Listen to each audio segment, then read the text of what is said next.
Hey everybody, just going to take a quick break from the show to get you styled up with Stitch Fix. Shopping's hard. It's hard. With Stitch Fix, you get a stylist, though, who understands your style, your size, your budget, and they do all the shopping for you. Wow. This is excellent. Shopping, I'm telling you, shopping and figure out your style, it's overwhelming. Let somebody help you when it comes to getting dressed. We don't know what we're doing, so we let Stitch Fix help us out. A Stitch Fix stylist there.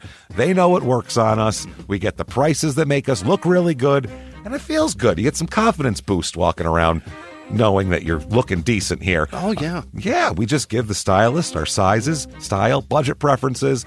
We order boxes when we want, how we want, no subscription or any of that required. And they send called Just For Me pieces as well. Like, maybe you'd like this, and it's awesome. Outfit recommendations, styling tips. You keep what you love, you send back the rest. It's super easy. Yep. You can do it, and we are doing it because it's excellent. Personal styling for everyone. Get started today at stitchfix.com/STM. That's stitchfix.com/STM. Now back to the show.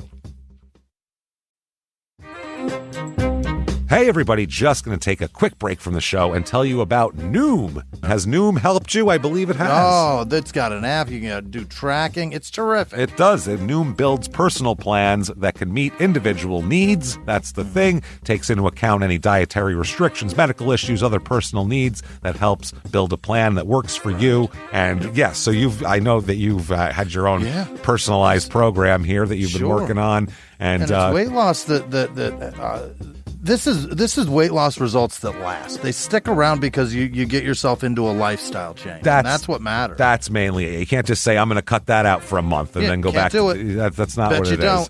So I'm glad it's helping you. That's great. And it really does. I like the psychology and biology-based approach here. Yeah. Noom Weight uses psychology. That's why they say losing weight starts with your brain, but it also takes into account your unique biological factors, Jimmy. All of your multitude flora and fauna that goes on inside of you there. Sure. Yeah. Stay focused on what's important to you with Noom's psychology and biology-based approach. Sign up for your trial today at Noom.com, Noom.com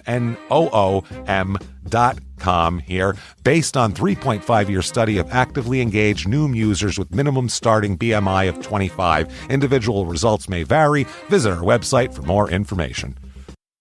In the depths of an Atlanta forest, a clash between activists and authorities ends in tragedy. I'm Matthew Scher, and on my new podcast, We Came to the Forest, we expose the hidden truths behind a shootout that left one activist dead and countless lives forever changed. Binge all episodes of We Came to the Forest ad-free on Wondery Plus. This week, in Dry Prong, Louisiana, when a body is found dismembered and packaged in a local storage unit, there aren't many suspects, but there is one strange, twisted story that explains it all. Welcome to Small Town Murder.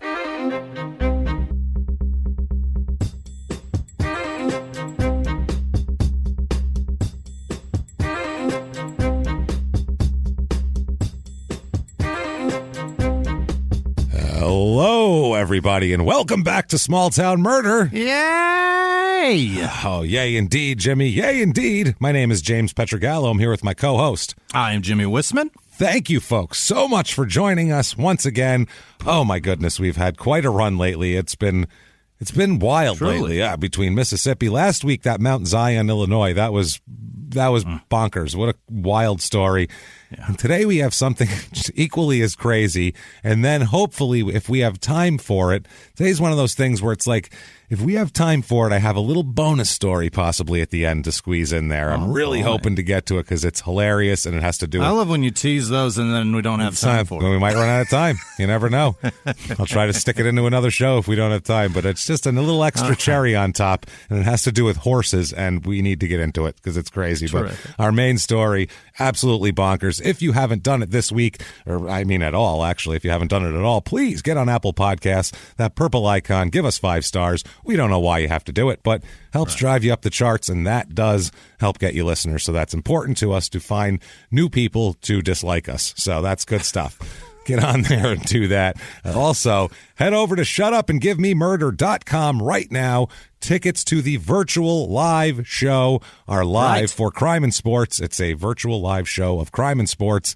trust us, if you like any of the live small town murder, even if you don't listen to Crime and Sports, you're going to want to see it. It's so funny. Virtual live or any live Crime and Sports is ridiculous. Is that 4 weeks away? That is 4 weeks away. It is May 6th. Holy shit. And it's a Thursday, and it'll be available all weekend also that you could buy it. So get on that. Get those tickets right now. And also on shutupandgivememurder.com, there is going to be all of our new dates for all the rescheduled shows. That's all coming up. Everything's getting finalized. Many right now. apologies for them taking so fucking long, but that's what this does to us. Yes, so and just give it time. We're going to get back to you. Yeah, we will get back to you definitely there. Absolutely, you know that. And if you want to keep up on that, you can follow us at shutupandgivememurder.com. There, obviously, the website. We're at Murder Small on Twitter, at Smalltown Pod on Facebook, at Smalltown Murder on Instagram, and also Patreon. You want to get in on Patreon because Patreon has been on fire lately. We have been doing some wild stuff. The ones we just uploaded this past weekend that are up right now, and you get access to those and everything else, too, from the back catalog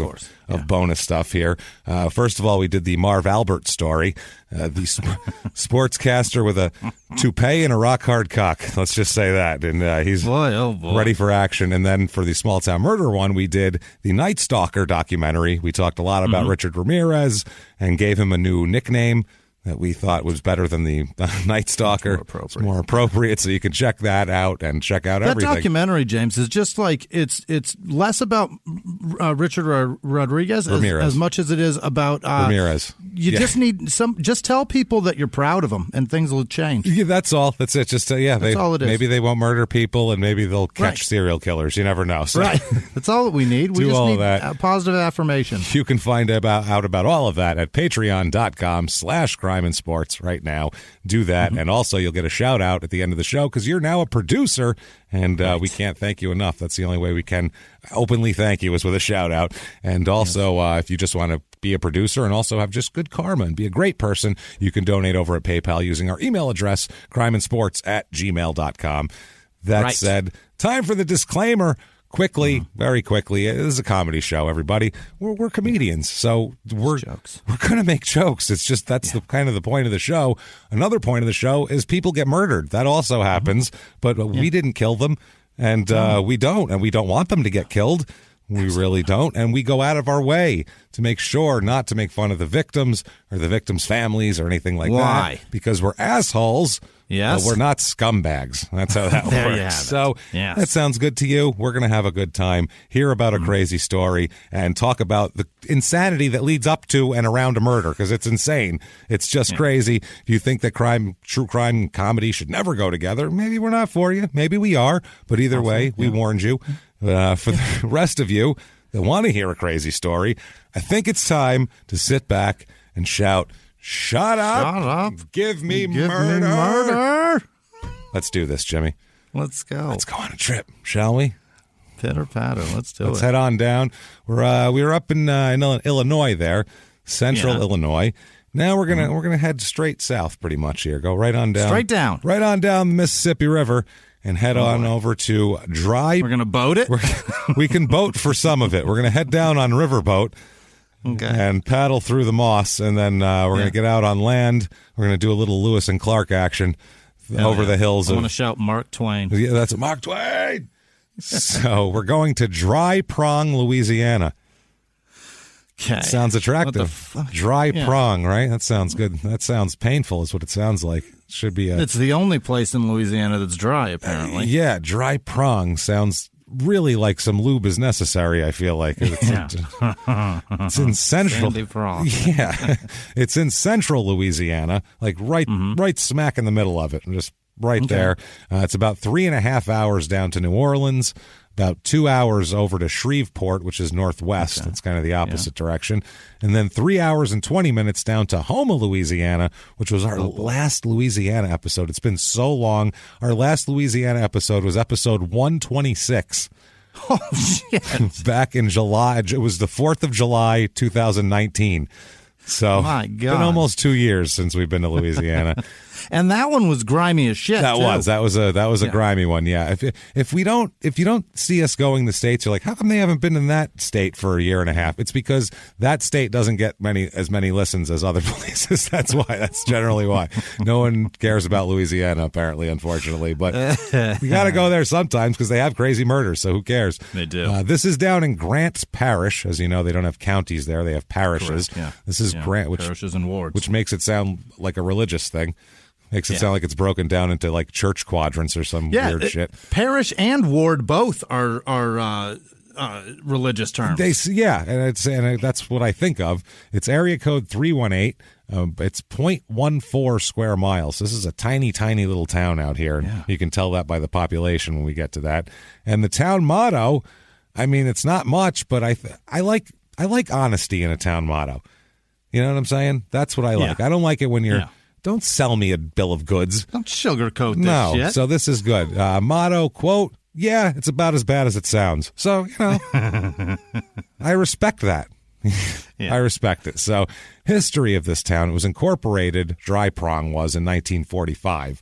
But people were there, and it received its name back in the 1870s. Of course. When a family moved here in the 1870s to build a sawmill.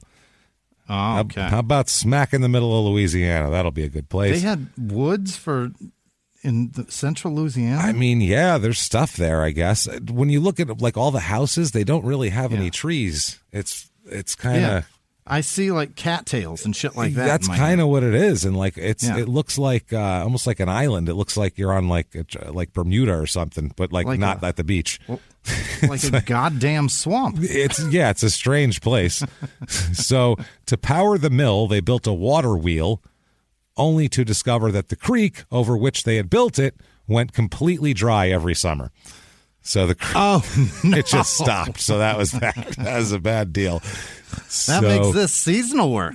That's like shit. Well, no wood in the summer, everyone. Only once the rain comes. They should have built this town fast if they didn't get through a summer. You know what I mean? Yeah, right. It was they started in fall and finished in spring. Yeah, that's it. They had no choice.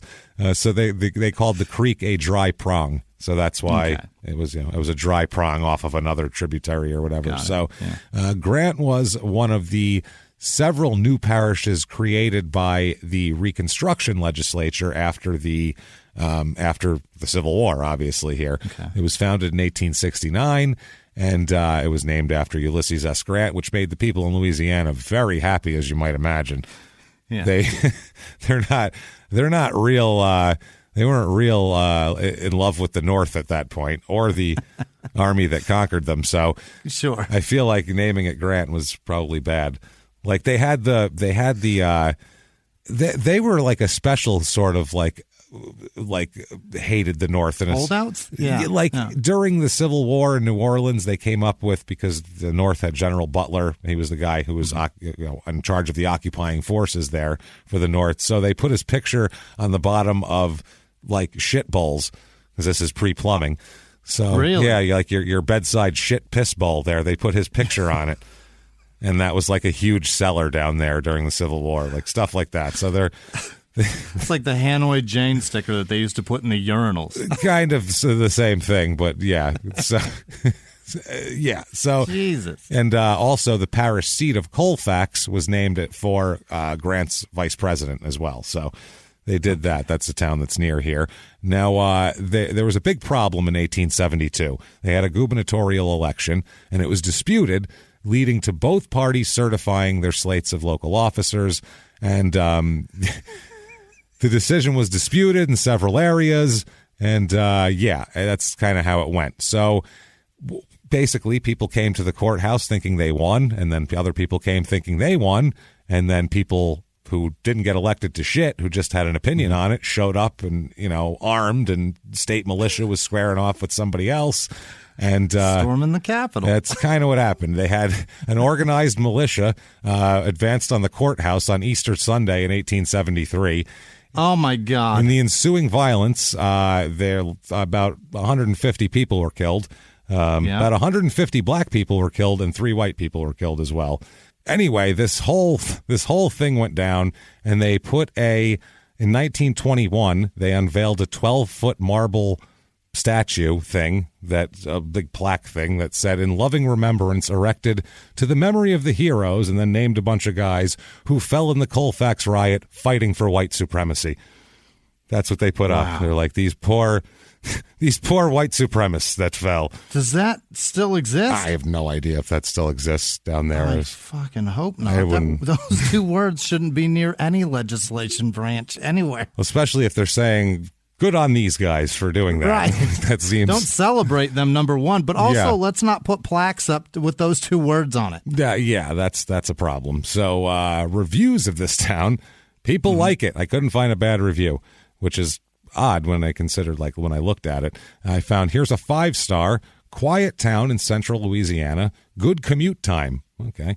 The area is great with an active fire department. Well, I would hope so.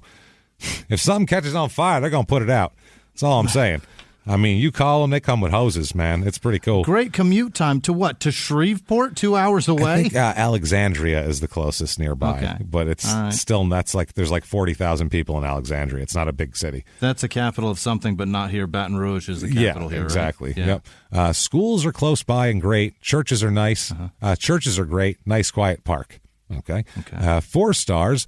Love the small town where you know everyone. The downfall is there's a shortage of job opportunities. That's because there's nobody here. It's really very few things to do here. And also that you know everybody. And you know everybody, which sounds like a goddamn nightmare. Right. Just a nightmare. Don't you just ever... Can you imagine being the guy that's out of work looking for work and you know everybody and every day you get a phone call? Did you find a job yet? Yeah. Fuck. Why do I have to know everybody? To have to go around and sometimes you just want to go to the store and get something and come home. You don't want to talk to 5 fucking people and... How's your my grandma's fine. Yeah, she's good. And then, no, she's okay. And how's your sister? And I'm she's still nice. Unemployed. Go fuck yourself. Still looking for a job. Nope, they took our house about a month ago. No, we're staying at my mother's house. It's a little tight, not going to lie. Yeah, feel better about yourself? Now you happy? You inquired? You going to go home and feel better about your own life? Thanks. I felt fine because I forgot about how shitty my life was for a second. Then you told me about how great yours is, and I was reminded. So here's a 5-star. It's a small, quiet town. Great to raise a family, but not much to do in the area. The commute time is anywhere is about 15 minutes, which is not bad at all. So everybody, they're very low bar here. It's just I don't know, it's not bad. People don't break into my house and try to kill me on a daily basis, so it's pretty good. They don't. There's that. They're pretty casual. The most population this place ever had was around 1980, and that was 526 people. So that's the most, and that's kind of retracted a little bit. Population right now, 454 people.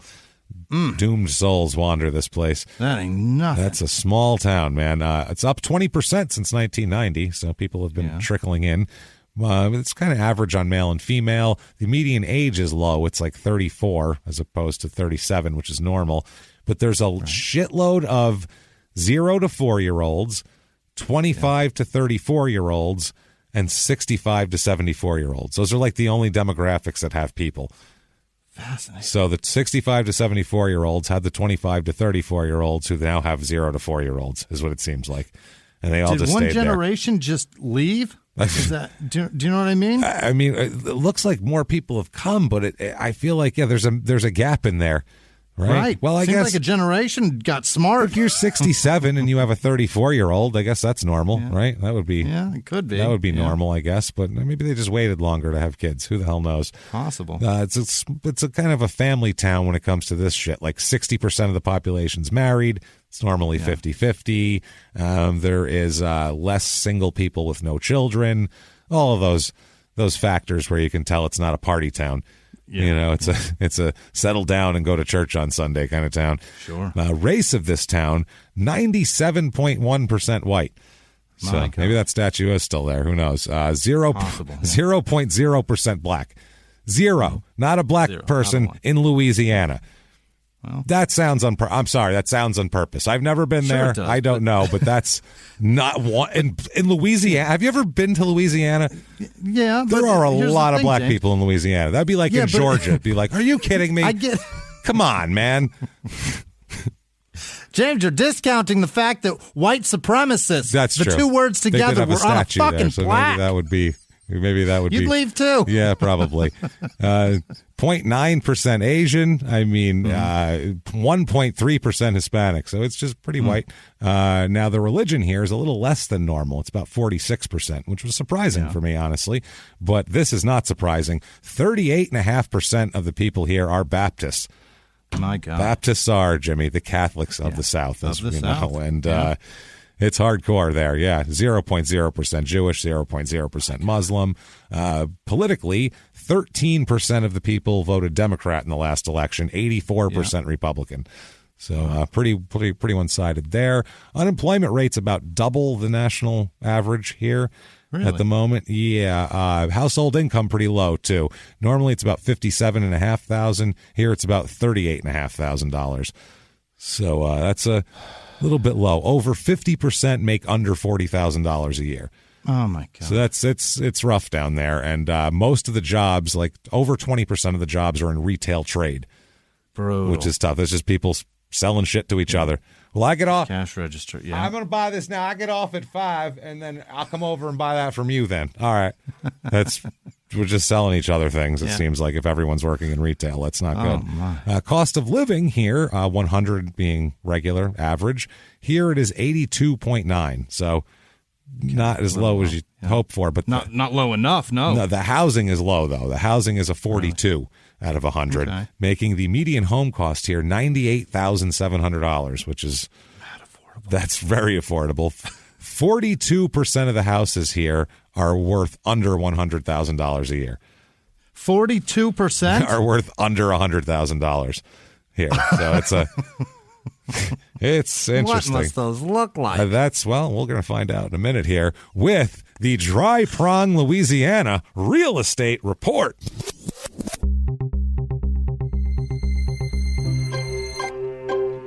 Your average 2-bedroom rental here, if there's one available, some of these low populations, it's hard to find rentals, but it's about $750, which is well under the national average of almost $1,300. Still probably too much. I found a 3-bedroom, 2-bath, 1,296 square foot house on Hog Island Road. I thought that was a funny name. It's on 1 acre of land, so that's good. Problem is the house looks like an inbred murder house. Fantastic. It looks like, whole families would fuck each other and then lure in outsiders to fall upon them and dismember them. That's what the house looks like. It smells lovely in there. Droopy ceiling fans in every room, Jimmy. No. You know that droopy that we always talk about where it's like even the ceiling fan's sad. It's sad, and that's the sign of a house that's given up right there. Yeah. That's the mark of a demo place. Yeah. That's what that is. It's a total redo. Now, look at the fans. If they didn't care about that, and that's an easy fix for $70, and they didn't care about anything, I have a feeling. The drywall is rotten, too. Let's get rid of it. What do you think? They kept up on the electrical? I doubt it. Down to the studs. So, but pull the wire. $69,900 though. It's exactly what it is. On an acre. Here we go. You just want to pitch a tent. Maybe you want to build your own little inbred murder hut. All right. 10.2 acres. Holy of Louisiana, shit. Which is a lot. Yeah. Not much on it. It looks pretty barren. There's not a lot going on here. $47,500 though. For 10 acres. For 10 acres. I don't know. You could go. Holy shit. It's a lot of land for $47,500. This place is like a yard sale where you actually buy yards. It's the pawn shop of real estate markets. It's a very It's the strange Costco of yards. You can buy them in bulk. In bulk for very cheap. Well, if you buy 10 acres, we'll give it to you for $47,500. It's very cheap. Just got to buy the more is less. You just got to buy the 10-acre bucket. That's the only thing. Oh Jesus! I found holy shit. A 3-bedroom, you must own the retail store here. 3-bedroom, 3-bath, 2,457 square foot house. Oh, God. Pretty nice. T-ball for every bee-hole. That's something. 6.67 acres. Not bad. Pretty new looking, but inside it's like half updated. Yeah. Like, the sink is updated, but that's not updated. It's very weird. Got some history. Half and half weird things going on. $294,900 for this, though. Oh, I love them weird. I like that one. Weird house, man. Yeah. So, things to do here. And I left some time I can't because wait. there are some good things to do here that we need to talk about. First of all, the Louisiana Pecan Festival. Oh, yeah. Oh, baby. Is it pecan or pecan? I don't know. I think it's regional, right? Yeah, I think it is. It's a regional thing. I think it's one of those words where enough people say it either way that who gives a fuck? Yeah. Unless you live in Louisiana. Yeah. And because they don't say Louisiana, No. they say Louisiana. Yeah. And if you've got a pecan tree down there, you say it how we say it. I'm sure. Or you get no pecan pie. Thank fuck, because I found out allergic to pecans. So the last thing I would want is, my whole life I didn't like pecans. And now I know why, because I was also allergic to them. It's walnuts, coconuts, pecans are my three. I can't have. I hate coconut anyway, great, and I don't like pecans. Coconut's not your jam. No, but, you hate the texture. Well, yeah, probably because it made my throat close up also when I was a child. I don't like the texture. It makes my throat close. Is that the texture makes me not be able to breathe. Is that a thing? Don't you hate it when you chew something and the texture of it makes your lungs constrict? Isn't that rough? Isn't that weird when that happens? What the fuck? You just want to reach down your throat and scratch it. You know that feeling? Yeah, totally. Because it's the. You don't want to reach down your throat and open your lungs because you can't breathe because the texture's too bad. What are you saying? I'm such an idiot. I'm so stupid. I can't tell you, Jimmy. I was eating walnuts by the handful. God, man, it's so strange how they give you chest pains. Isn't that weird? The not breathing is delicious. So strange. How my mouth's swollen, my throat closes. Very odd. I don't know. That happens, I guess. Is it the lack of oxygen that makes them taste so much better? I think so. You just take you to a dream state. And you just, you're laying back and being fed walnuts like they're grapes. The dream state. The dream state, man. They make me dizzy. Jesus Christ, I'm a moron. So the Pecan Festival, not a place I want to be, basically, here, because it's going to be a lot of shit I don't like and will hurt me. So, is it just a bunch of muffins and pies anyway? Well, not exactly. The big things are the pecan royalty. That's the big thing. They have to elect. Get out of here. Oh, no, they have to elect, first of all, the pecan queen, number one. Yeah. You must all bow before the pecan queen. She's coming.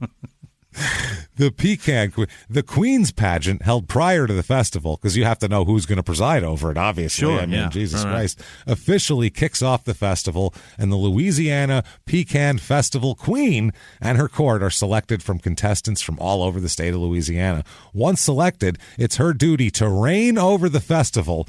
Attend the Queen Street Dance held on Friday night of the festival and be the official ambassador to Louisiana's pecan industry. That's a lot. 97% white people at a dance festival. Oh, boy. Dancing about nuts. Can't wait. Dancing about, I just figure it's all the guy from Best in Show with the nuts. It's pecan nuts. We got pine nuts. It's all Christopher Guest with his nuts. It's a whole bunch of men with no bent knees trying to dance with the pointer finger out. A lot of point and jab. A lot of pointing and jabbing. I like that.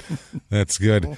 Now, the current and reigning pecan queen is Bailey Grace Thompson, who is the 51st Louisiana Pecan Festival Queen. It says on the site she enjoys running, fishing, duck hunting, and being a great hostess. I'm sure she's fun. What year is this? Yeah. She enjoys putting together a nice hors d'oeuvre plate for her husband's friends. Like, it's hilarious.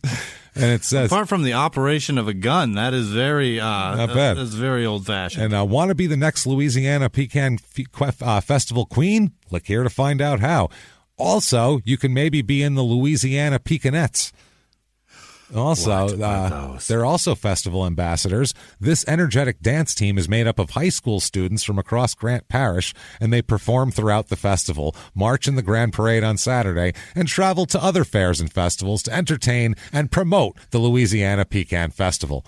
Oh, boy. They're doing road games, Oh, they too? got road games. Ladies and gentlemen, the Peaconettes. They're doing a whole routine like a 90s NBA whole bunch of dance squad. jock rock. Yeah, that's what I picture it. Like if you're at a halftime in 1995 at the NBA. My God. That's basically what it is. So there's a cooking contest, the blessing of the crops at some point they have here. Yeah. Children's Day, Treble Hook. I don't know who that is, but they're on the main stage. The Louisiana Lottery main stage. They have an antique tractor show. Yeah. Avery, the Peaconettes are performing. They're opening for Avery Michaels and Exit 209. Okay. Followed by the Queen Street Dance. Then Johnny Earthquake and the Moondogs are performing. Oh, my there. This is so bad. There's a grand parade, a country store, a carnival. The parade results, presentation of Queen and Court. The Rusty Yates Band, which sounds like some sort of sexual thing that you do to somebody. It does. It's a guy named Rusty and his two brothers. I gave her a Rusty Yates, brother. She ain't never going to forget that, boy. Oh, man. I was so fucked up I barely remember it. Thank God I videoed it because, boy, I'm never going to forget a Rusty Yates. After anything Rusty became a sex move, don't you stop going by Rusty? I think so, because we had Rusty Medina. Just go by Russ from now on. Rusty Medina will now be replaced by Rusty Yates, by the way, because that sounds even more sexual. So there's all of that. They canceled it for 2020, and they put this out instead. This is great. The board has asked our reigning Louisiana Pecan Festival royalty to continue their ambassadorships. The current Louisiana Pecan Festival Queen Bailey Thompson, Teen Queen Callie Petrie, and Ms. Queen, I guess that's an older lady, Stephanie McDowell, have graciously agreed to continue their reigns until the November 2021 festival. We didn't have to hold it together for one more year? Fuck shit, yeah, we'll run it. Take a free second term. Shit, yeah. That, and then nearby is the Louisiana Mudfest, Jimmy. Oh, I'm into this, James. The subtitle, Trucks Gone Wild. Let me show you what this looks like, Jimmy. Oh, yes. Except for every single man being shirtless and covered in mud. Not a shirt amongst them. Not a shirt in the crowd. Not a shirt. 30 guys there. And that's the other thing. I see one woman in this entire picture. Yeah. She has a bikini top on, but she's also covered in mud. Everyone is covered in mud and shirtless. And there's 30 people and 7 trucks amongst them. 7 Do they trucks. all pool their money and buy them? 30 men, 7 trucks, 1 woman. Bad ratio all around. That's awful. Not good. And they say that the place it's held on says we're a family-owned business located in Southwest Grant Parish, Louisiana. We house 300-plus acres for people to come out and relax, ride in the mud, fish, or even catch a concert or two. Oof. Oh, boy. Doesn't matter how old you are or if you even have anything to ride. Just pull up a lawn chair or drop the tailgate of your truck and let the people entertain you. These shirtless, mud-covered people are going to entertain you. Yeah. So you don't even have to have a shirt. Come on down. Come on down. No shirt required. Matter of fact, no shirts allowed. We just changed it up a little bit on you. No shirt, all the service. That's right. That's how where you cover yourself in mud, we consider that a shirt. That's a mud shirt you got there, fella. Yeah. Crime rate in this town, what we're interested in. Property crime is about 20% under the national average, so low. Violent crime, though, murder, rape, robbery, and, of course, assault, the Mount Rushmore of crime, is right about average for America. So, it's an average town, we'll say, an average tiny town here. So that said, let's talk about a murder. Boy, oh boy. Hey everybody, just going to take a quick break from the show to tell you about the safest sponsor ever, Simply Safe. Absolutely, these people will keep you safe. It's amazing. You know that every 26 seconds a burglary takes place in the United States, according to the FBI. That means that by the time this podcast is over, dozens and dozens of homes will have been targeted, ransacked. God knows what happens here. So protect your home before it's too late with Simply Safe proactive security system. Simply Safe helps stop threats before they even have a chance to break in. Named Best Home Security System by U.S. News & World Report 5 years in a row. And by us for about the last 8 years as well. If you trust us, Believe me, you want Simply Safe. So visit simplysafe.com/small to claim 50% off a new system with professional monitoring plan and your first month free. That's simplysafe.com/small. There's no safe like Simply Safe. Now back to the show. This show, Small Town Murder, is brought to you by BetterHelp. Get yourself some therapy, everybody. Honestly, here. We often hear about, red flags that you should avoid. Hey, that's a lot of a thing. It's become a real phrase now, real cliche. But why don't you focus also, you look at like green flags in friends and partners. Look for good things as well. Right. And maybe you're not sure what that looks like, though. Therapy can help you figure that out. What are positive things? What are the green flags? And then you can practice them in your relationship. It's absolutely a fact. And so, honestly, we absolutely are huge advocates for this. It really, really helps. BetterHelp is fully online, making therapy affordable. It's convenient. They serve over 5 million people worldwide. You can access a diverse network of more than 30,000 credentialed therapists, wide ranges of specialties there. Here's the coolest part. You're not getting along with your therapist, you're just not feeling it, you can switch at any time, no extra charge. Wow. The thing is, they want you to get help. That's it. And you can do it with BetterHelp. Discover your relationship green flags with BetterHelp. Visit BetterHelp.com/smalltownmurder today to get 10% off your first month. That's BetterHelp, HELP.com/smalltownmurder. Now back to the show. Boy. Okay. Let's get into this. We have to go back in time a little bit here. Yeah. We're eventually going to land in 2004, but we're going to go back to the 90s to catch up on a particular person here. Set some shit. Let's set the table, Jimmy. Let's do this. Let's talk about Betty Ann Findlay.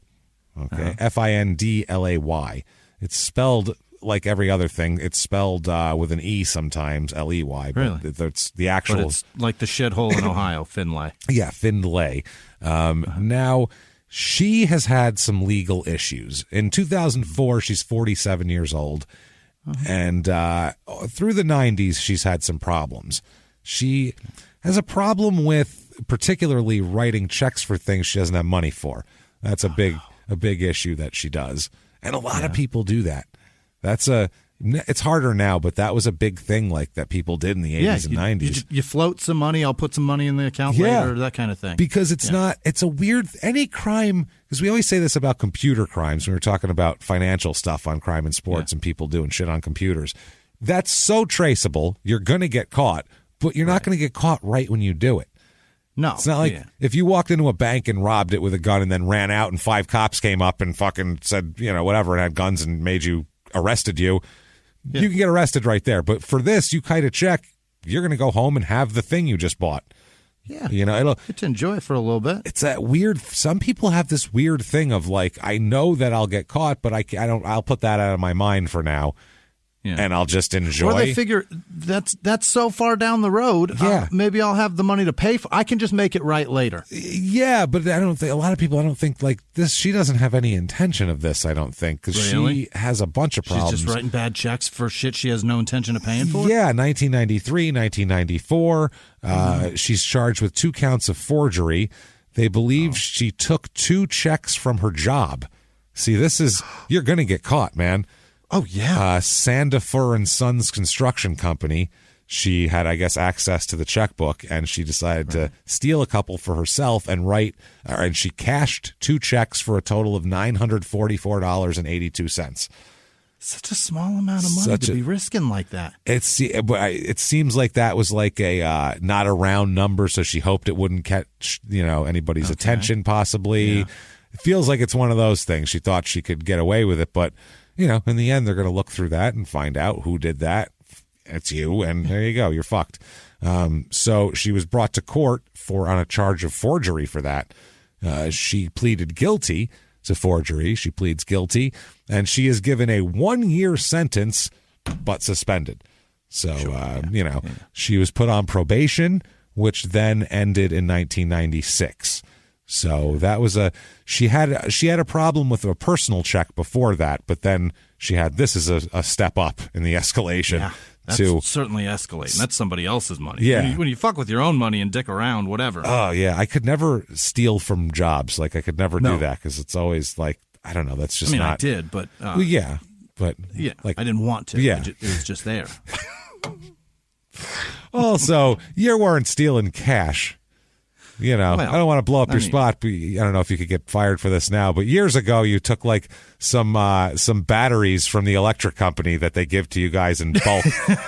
They have like a James, warehouse room full of them. I was stealing cash from one of my first jobs. Oh, from your first job? I mean, I'm talking now. She was a 30-something. Oh God, no! In a career, no, I don't steal shit from anybody. She was a 35-year-old woman when she's doing this. Right. I'm talking when you're post 19, 20 years old. Yeah, there you go. Straight edge. Baby. Yeah. Some reason, if you're a kid, you feel like it's almost like you're not in the real world yet in your own brain there. You're like, oh, this is a job, so it's kind of like stealing from my parents. Like I guess, I don't know, that's what teenagers think sometimes, which is not a good thing to think. That's bad. But well, it's also the side that I saw when I was young that I was like, they're paying me $4.25. They can afford a little more. That's the other thing. Yeah. That's the. I think I had a job when I was 18 where I'd swipe a pack of cigarettes once in a while because I'd be like, "For what the fuck you're fucking paying me? Bullshit.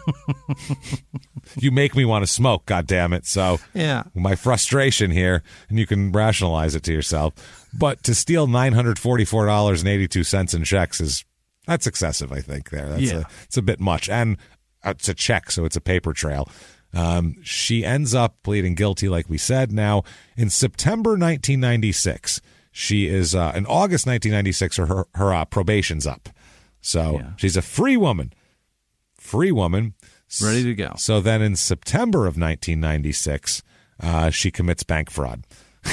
So she has control over herself if she waited until she was off fucking probation to do this. Yeah. But she ends up, she's 39 years old. She's arrested by police after she opened an account at an Alexandria credit union under fraudulent circumstances, then tried to withdraw money from the account.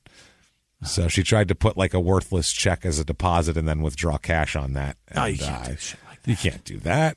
And so she's charged with one count of bank fraud and booked into jail here. She was arrested after opening was the Alexandria Telephone Employees Credit Union. I don't know if she's a telephone employee, but it was an altered check, and then that she put in there. I guess it was. She tried to. What the fuck does she think she? She tried to. Yeah, she altered a check for a larger amount, so and then deposited it, and then tried to withdraw funds on that check. Basically, they won't figure this out. No, they'll never figure it out. This is the fourth time she's been arrested since 1992 for checks, for financial forgery and shit like that. Yeah. She's been convicted of a total of 5 felony offenses, including forgery and theft over $500, and issuing worthless checks since 1992. So she's a problem. She's a repeat offender. She waited till she got off probation and then did it again. So it's like, if you're a judge, you're a little bit pissed off at her. She pleads guilty, I assume, to try to get some mercy here, but she is given, you ma'am, may fuck off, a 5-year sentence. Oh boy. Suspended. So, but still, that's hanging over you. Yeah, it's there. But yeah, that sucks. And I feel like that's a little light. Keep it clean for 5 years now. Goodbye. 5 years, or else you're going to Louisiana State Prison, which I have looked into a lot of shit with prison and stuff, and Louisiana seems like top 5 worst places to go to prison in this country. And by far. It always sticks with me. I am shocked that more people do not ask Harry Connick Jr. about his father. His father was a fucking monster. Oh, yeah. Is still alive. Fucking monster. I was reading a lot of these where guys like, convicted in 83, executed in 86. I'm like, Jesus exonerated Christ. in 87. Yeah, exactly. What the fuck? Happened a lot. It happens a lot. So, yeah, this is, their prison system down there is, it's all based on fucking grift and graft. Both grift and graft. It's it's a conveyor belt to the electric chair is what it is. It's awful. Well, not only that, they don't the conditions are fucking horrifying in the prisons down there. They're horrifying, and they have for-profit prisons there, which are way worse than the state prisons, which are horrible. If you read American Prison by a guy named Shane Bauer, he's a reporter, or not even a reporter, a writer, who I don't know if he is a reporter or what, but he's a writer either way, and he on purpose went undercover as a prison guard in the for-profit system down in Louisiana and was just like It's fucking unreal. It's unreal. You'll hear that, and it's like, this is just throwing, and anybody who pays taxes down there should be really pissed off, because it's a company just stealing your tax money and not doing what they're supposed to do with it, basically, because they're not. And they've got lobbyists to go into the government to bend the rules in their direction to keep them in place, and it's fucked up. And the thing is, you can say, "Oh, I don't care about them prisoners, fuck them prisoners, whatever," but at the same time, the problem is when you violate their civil rights and they sue, then you have to pay them. So you should probably care about those prisoners, because they're imprisoned wrongly. Well, and they're going to sue you about it. Well, part of the for-profit system is the lawsuits don't go to the prison; they go to the fucking state. So that's all part of the contract, that they have no liability for anything, basically. That's crazy. It's asinine. They have the medical care is horrible. It's really disturbing, and what they pay the guards too. This was in the 2010s, and this guy was making fucking $9.25 an hour or some shit. He was making nothing. People were like, I'm just waiting for a position at Walmart to open up because it pays more. That's literally why they were being prison guards with fucking murderers. That's wild shit. So anyway, she's got that hanging over her head here. So in July of 1997, with that hanging over her head, she is charged with issuing worthless checks again. She's got to stop with the checkbooks. That's what I'm saying. But this ends up being somehow thrown out after a while. I don't know if there was not enough. I don't know if they didn't collect the evidence correctly or whatever it is. So it ends up getting thrown out in 2001, just in time for her to, in April 2001, be charged with identity theft. Oh boy! So yeah, she's. I mean, at least she's probably getting smart and doing it in somebody else's name now. I'm gonna say she's progressing in her, her scheme, trying to figure out how to not get caught. She's not writing personal checks or signing work checks with her own name. I guess that's probably something. But still, she pleads guilty at this point, and now it's no more. They're done with these suspended sentences for her at this point, I would say. And she needs it, I would say, here. And she is given, you, ma'am, may fuck off, 1 year of hard labor with the Department of Correction. Holy shit. Yeah, they still do that down there, too, in Louisiana. Labor camps. Hard labor, yeah. Some of the prisons are farms still. That's what they are. They're farms. That's unbelievable. Think of, what does that sound like? It's really interesting. There's fucking farms, and the farms aren't even profitable either. That's the other thing. It's just for punishment. The farms aren't profitable anymore. It costs more to run them than it does to whatever, but they just harvest the food for the inmates only. Kind of. It's not, or for animals too. It's not like the farm isn't it used to make a profit back in the day, when they had to, when they really had no fucking, didn't take care of the prisoners at all. So now it's a little bit different, but they still have farms and shit. So she also, she's going to get a fine here and the whole deal. So she ends up at 2001. She ends up out of prison at some point here, 2002-ish, and she meets a man. Okay. So she meets a man and she starts a relationship with him. His name is Marlon Keith Smith. Yeah. Marlon with an I. Marlon. Okay. Like the fish. Like the fish, not like the Brando. So he's 49 years old in 2004, so he's 2 years older than her. But an age-appropriate, I guess, relationship. She finds a guy. He's a small guy. He's 5'7", got brown hair, blue eyes. It's all about all. You, buddy. There you go. But about 145 pounds. Little guy. Marlon Keith Smith. He goes by Keith, though. Doesn't like the Marlins. A little too fancy for him, I think. A little too flashy, I feel like he's saying. Makes me sound like I own a boat. You know what? I ain't like a Caribbean kind of man. You know what I mean? I feel like I should own like a pair of white pants if I have that name. Keith sounds more like a windboat captain. Yeah. That's my kind of speed. Keith sounds like you take a boat on the swamp and you look out for gators and you go, oh, there's one. Popping his head out. Head with a stump. So they get in a relationship and they move in together. Mm-hmm. So Keith and Barbara live together here. So isn't that nice? Or Betty. I said Barbara? Jesus Christ. Yeah, Betty. Oh, because his mother's name is Barbara. I knew there was a Barbara in the story. That's what happens when you read the whole thing and you're doing all this shit and you have names floating around in your head. So Betty and Keith live together, and they live also with Keith's mother, Barbara, which we all know there's nothing better for a budding relationship when you first move in together than to live with somebody's elderly mother. That's always a plus. Yeah. Always a plus. Just ask 90 Day Fiancé Cult there and see how that worked out there with Deb. And he's got giant tits. Jimmy, you got to see this guy's tits. He shouldn't be allowed to go on television without a covering. Like, if women can't show their tits, he should not be allowed to show his tits.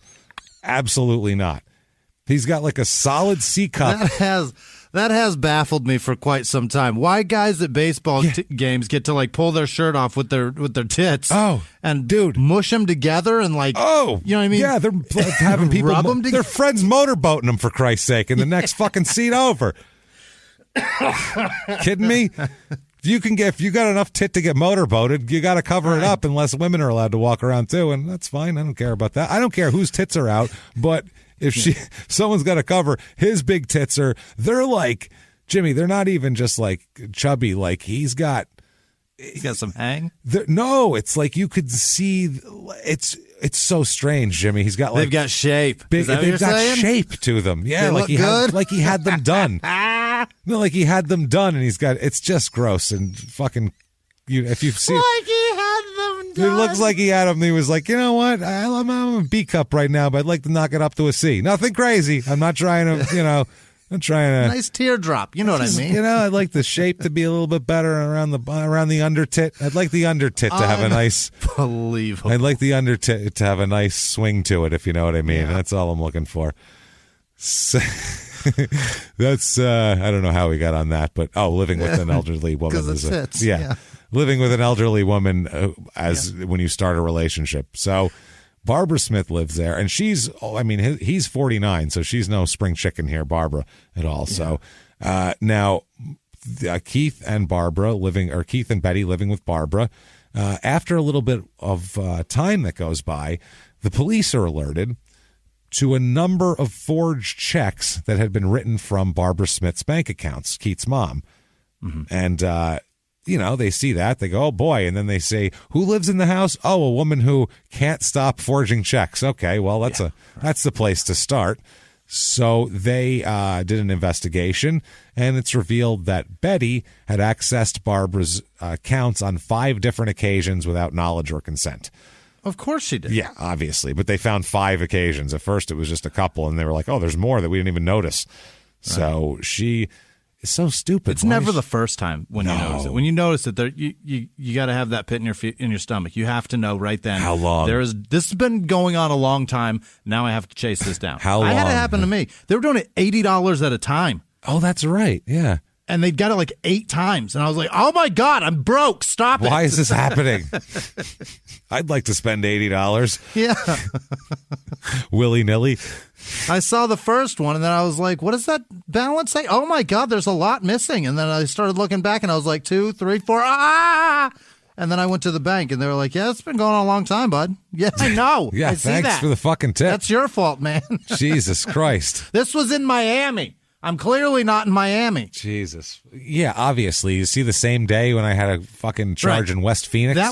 That was charged 10 minutes ago. Yeah. I'm standing in front of you in Phoenix, Arizona. You dumb shit. Oh, God. I wonder if Barbara went in there and yelled at the bank employees like that. That would have been great. It's an old lady giving it. She did. Just giving it to the bank. They're like, we didn't fucking do it. Yeah, some Louisiana voice. Yeah. Really hollering. Sounded like Adam Sandler's mom there. Sounded like Kathy Bates in Waterboy, just laying down the law, threatening to bring her alligator in there to get him. So, she's eating one in her hand, laying apple. Yeah, right. So they do this investigation. Now, during the investigation, as it's going on, over the course of it, Barbara, the mother, Keith's mother, begins to feel ill. and has to go into the hospital multiple times for her illness. They think it's stress related. She's an older lady. They're checking her heart. They're checking all of her, vital organs and all this type of shit. And the physicians are unable to diagnose anything wrong with her.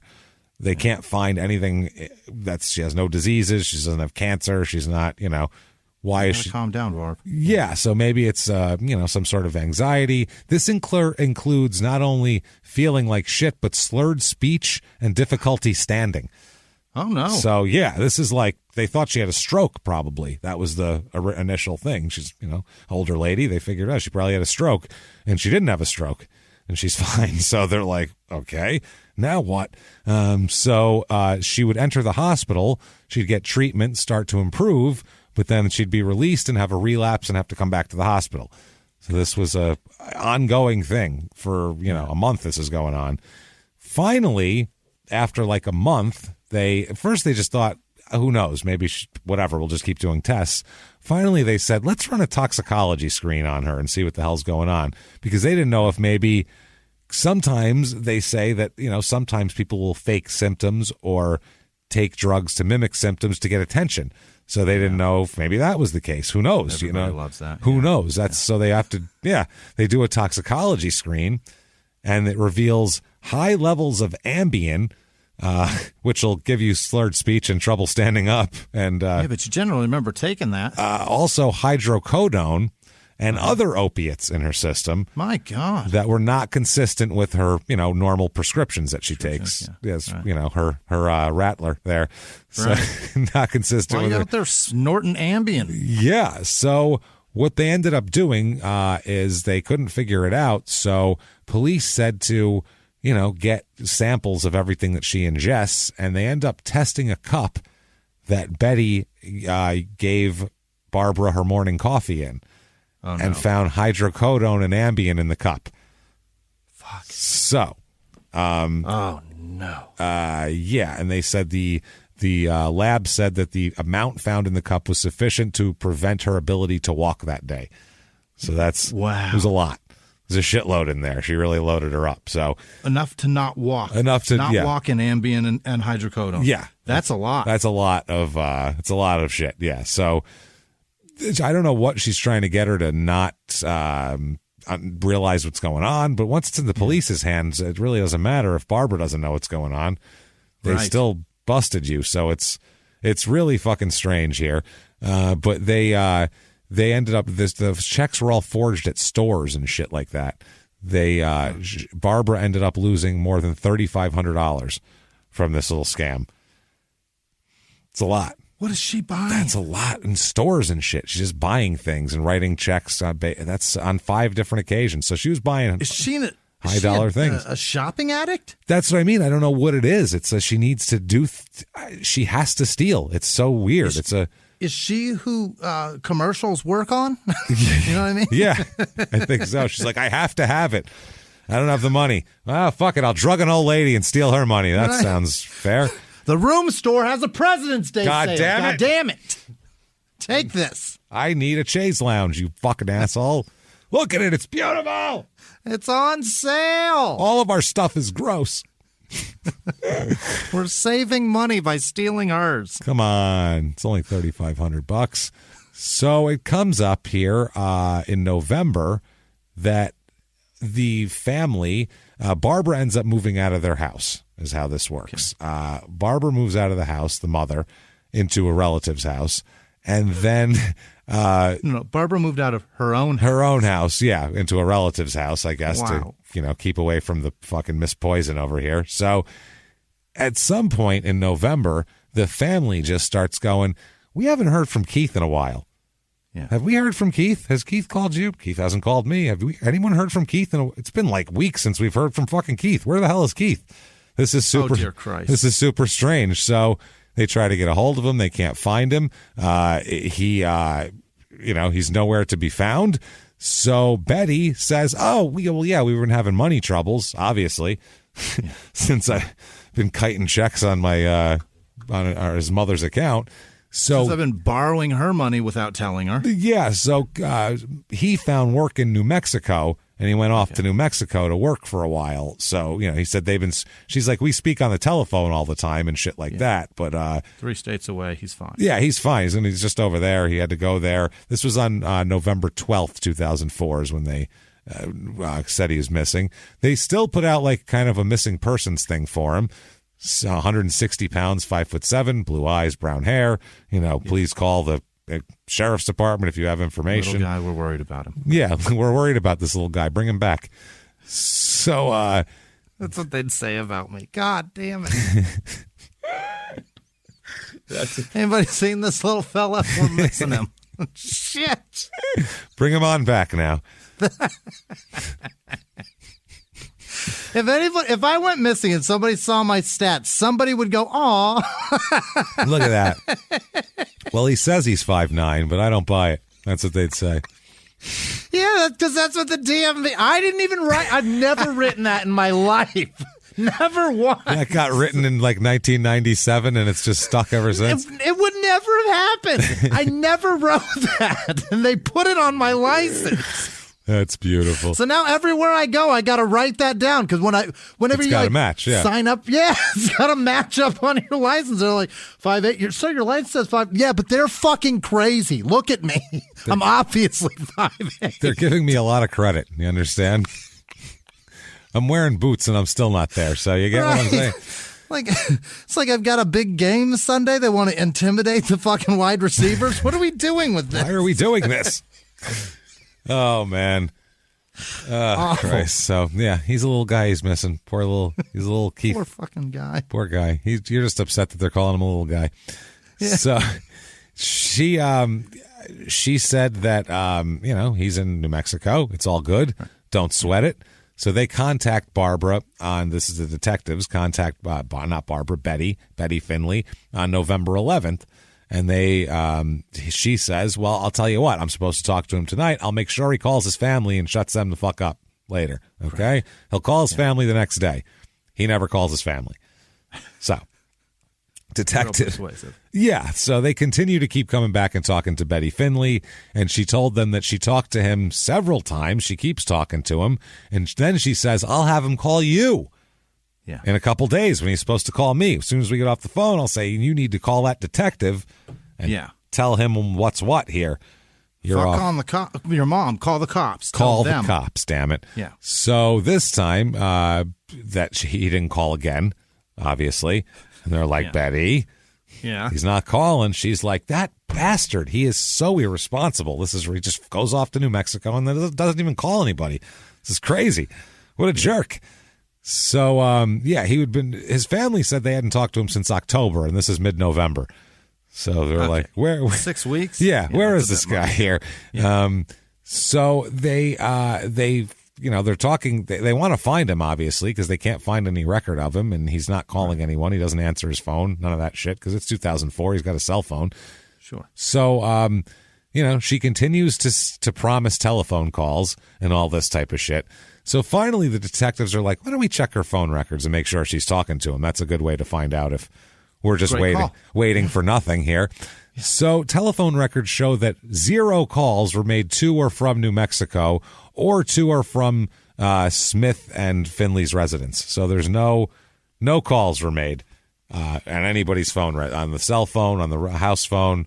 No one has contacted anybody in New Mexico. So that's an issue at that point. Yeah.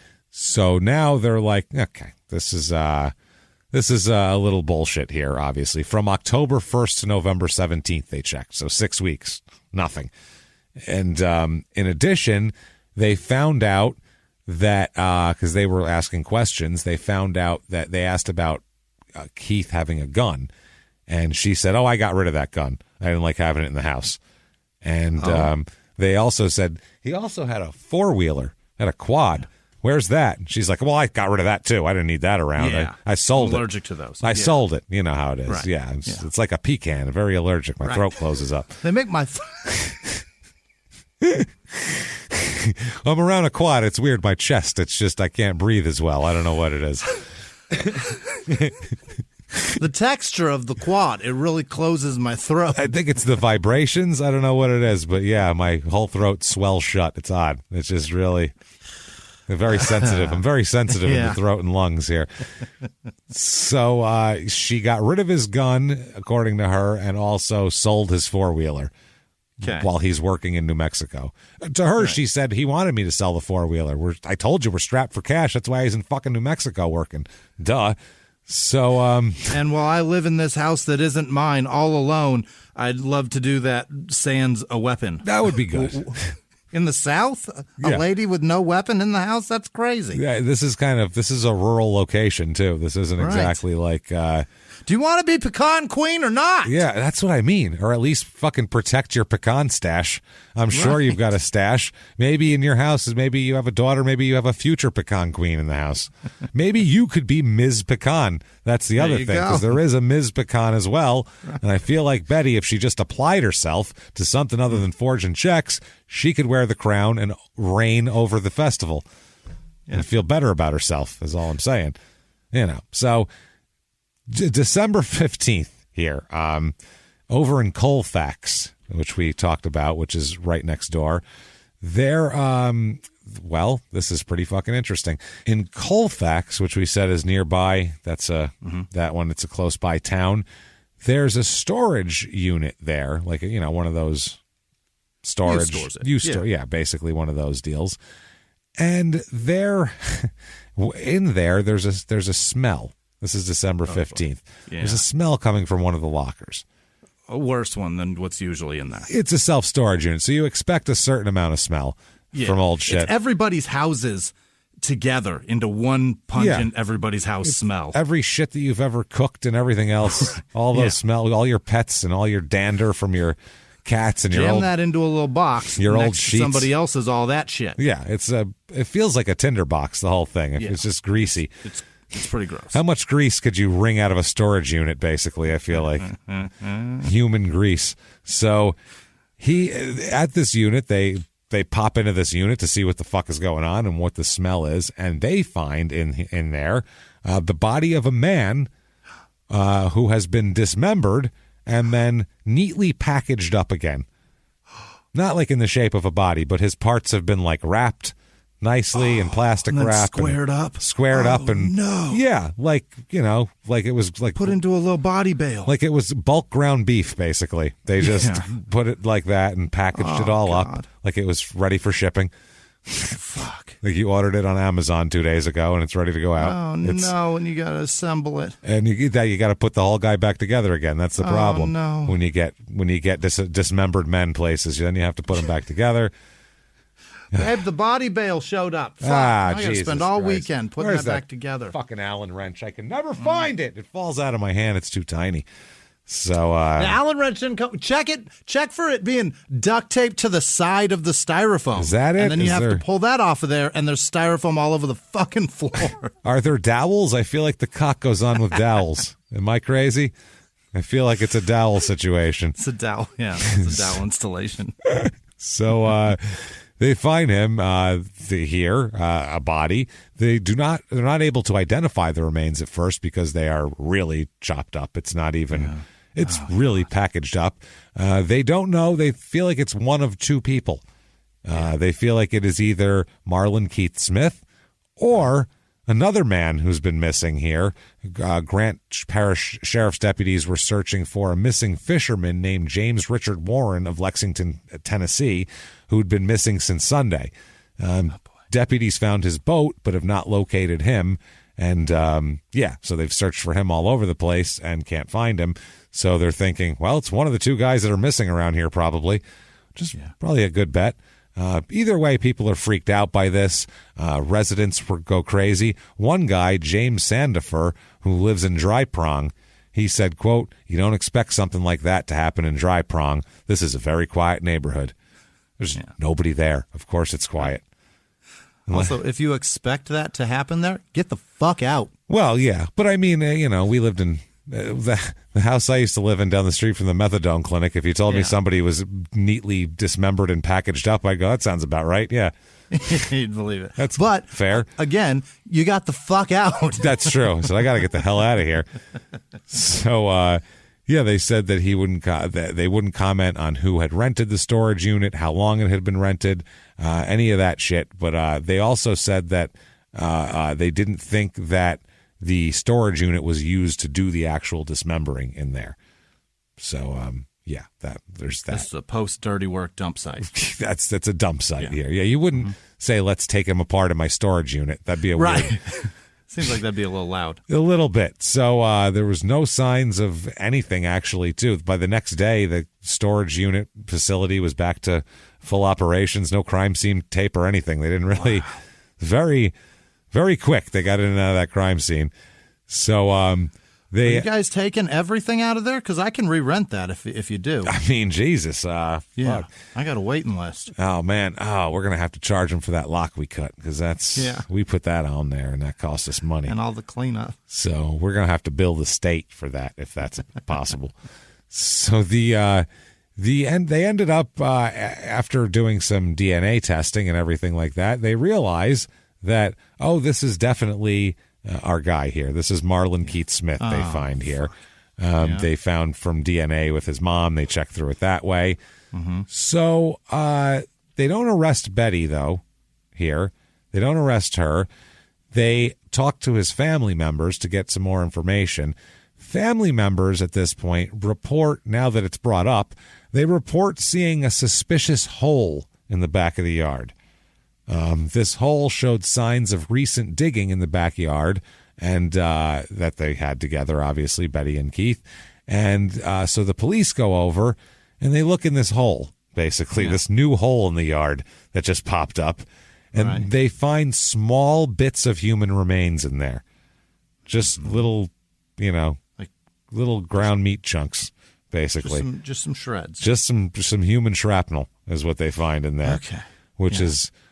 pretty gross here, but the hole, it was a 6-foot by 4-foot hole dug in the backyard.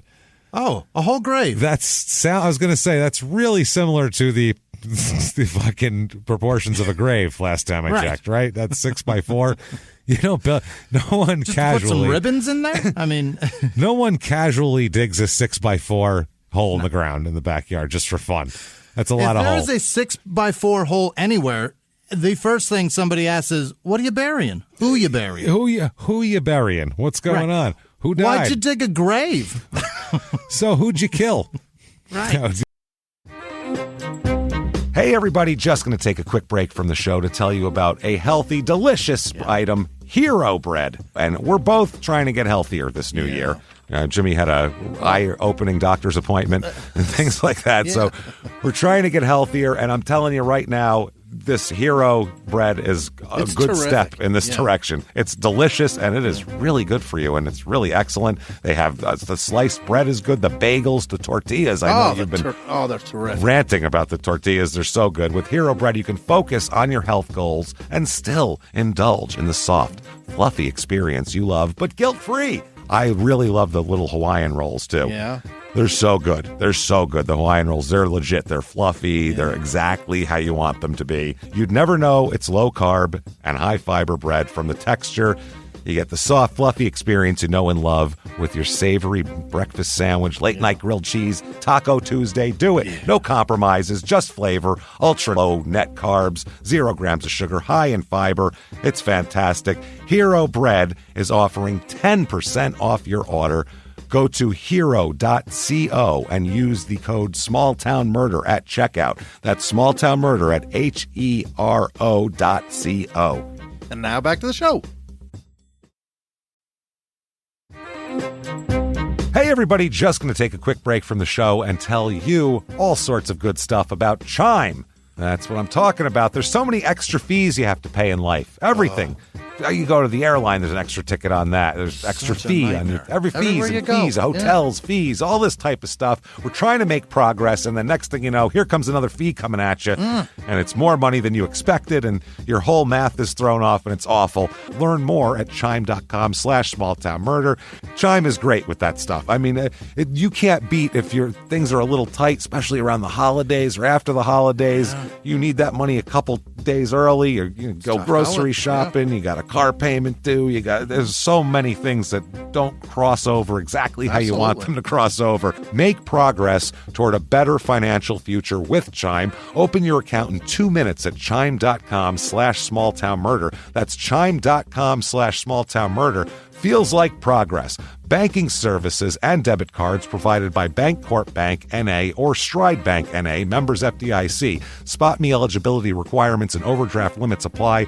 Boosts are available to eligible Chime members enrolled in Spot Me and are subject to monthly limits. Timing depends on submission of payment file. Fees apply at out-of-network ATMs. And now back to the show. Hey, everybody, just going to take a quick break from the show to tell you a little bit about a very cool place, Thrive Market. Yes, we are both looking to get into the healthy swing this year. The problem is I don't know what's in everything, and I don't know if even I'm qualified to even read the labels to know if that's good or that's bad. Right. There's chemicals in things, and there's things floating around. I don't know what I'm doing out there. One of my favorite features, and I know you were talking to me about this, is the Healthy Swap Scanner in the Thrive Market app. Yeah, it's simple. You scan any item, and it'll instantly suggest a cleaner, healthier grocery alternative, which is it's great. Amazing. Yeah. That's great. Thrive Market also takes the guesswork out of finding these safe, healthy foods.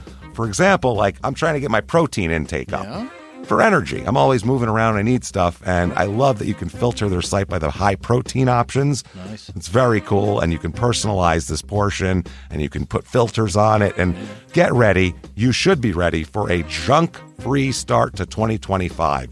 Get ready for it and head to thrivemarket.com/smalltownmurder and get 30% off your first order plus a free $60 gift. That's THRIVE market.com/smalltownmurder, thrivemarket.com/smalltownmurder. Now back to the show. Be the thing to ask. So they also, the detectives, why they thought the hole was interesting, first of all, was they said there was a pungent odor from within the hole. Mm-hmm. So a big hole with a pungent odor in it is frightening when there's a murder suspect. In addition to the human shrapnel, they also seized 3 pillows. 2 of them had stains on them, which appeared to be blood stains to the detectives, and some human remains in a weird hole, in a weird grave-sized hole in the backyard. So this shit is creepy. And we've got a solid suspect because she may be the dumbest criminal on earth, if that's the one. You know what I mean? Well, you would almost think that it can't be her because it's so obvious. It's too, Then again, she steals back to the owner way too quick. But she steals checks from a person she lives in the same house with and then buys shit with them. So she's Great not. Point. She doesn't seem like the brightest bulb. She stole from her work check. You can't say. Come on. How many people have stolen checks from work and didn't get caught? Like you're getting caught for that eventually. Yeah. So now they question her. Obviously, and they're like, all right, we found his body. He's chopped up. Clearly, he's packaged. We've certainly got a murder. He didn't do that on purpose. This is not a suicide. We found a 6-foot by 4-foot hole in your backyard with stained pillows and human pieces. And some body ribbons. And some stuff. So, let's chat. What do you got to say for that, basically? What's your excuse here for that? Because you're going to have some kind of story. Yeah. So she says, okay, I'll come clean. This is what happened. Okay. Now, I didn't kill Keith, obviously. No. I mean, I would never do that. Clearly, I'm not a murder person, but I'll drug an old lady, but murder's where I draw the line. Yeah. She said, but I did see him get shot. Oh. He was shot and killed by somebody else. Came over to the house, shot and killed him. And she said that she didn't want to say who it was, but someone shot and killed him. And so what she did was clean up the crime scene because, that's what you do. When someone comes over and kills your boyfriend, rather than call the police, you dispose of his body and clean up the crime scene, correct? And then for 6 weeks, tell people that you know where he is. Obviously. Everything's fine. Yeah. Clearly. I mean, that's But what she just did is put herself at the crime scene. Oh, not only at the crime scene, literally just mopping up blood and dismembering a body. She says she packaged him. Within eyesight of a murder. No shit. So they said that, they brought up the gun what about the gun that, that's missing, his gun? And she said, no, I got rid of that. I didn't shoot him with it. That's crazy. A stranger shot him. Jesus, I'm not an animal. So, wow. Basically, this goes on for a while, where the grand jury indicts her. She claims insanity. We'll get to that in a minute, which honestly, for what she's doing, she seems pretty insane, but not, she's nuts, but not insane. We'll put it that way. Right. So she's pecan crazy is what she is. She's gone pecan crazy, everybody. Oh, damn. That's a different kind of crazy down south. They got pecan crazy. Yeah. That's what we need. We need a pecan crazy shirts. That's what happens. If your throat doesn't close up, they make you kill your boyfriend and dig holes in the backyard and dismember them and neatly package them back up again. I can't wait to hear this. Let's keep going. So finally, after a ton of questioning and skirting everything, she finally says, okay, I'll tell you what happened. Okay. Yeah. And this is what happened. She said they got in an argument, obviously. She said she took his gun. She didn't really dispose of it. I know that police were probably really surprised to hear that. Right. Oh, you don't say. Really? God. See, I told you, Bob. You said, damn it. We believed you. So we thought you were uncomfortable around weapons. That's all. What we heard. Yeah. I mean, it's not surprisingly enough, she's unbelievably comfortable around them. It's not like you're the pecan queen or something who loves hunting. The pecan queen kills. I would love it if she's a former pecan queen. That would be amazing. The best. That would have been the best start to this story. She was a former pecan queen, turned on the wrong side of the law. Yeah. When items just appeared too pretty for her to resist. Miss Pecan from the wrong side of the tracks. The wrong side of the pecan fields. What? Oh, man. So, all right, here's what happened. We got in an argument. I got mad, and I took the gun, and I shot him, and I killed him. So, I killed him.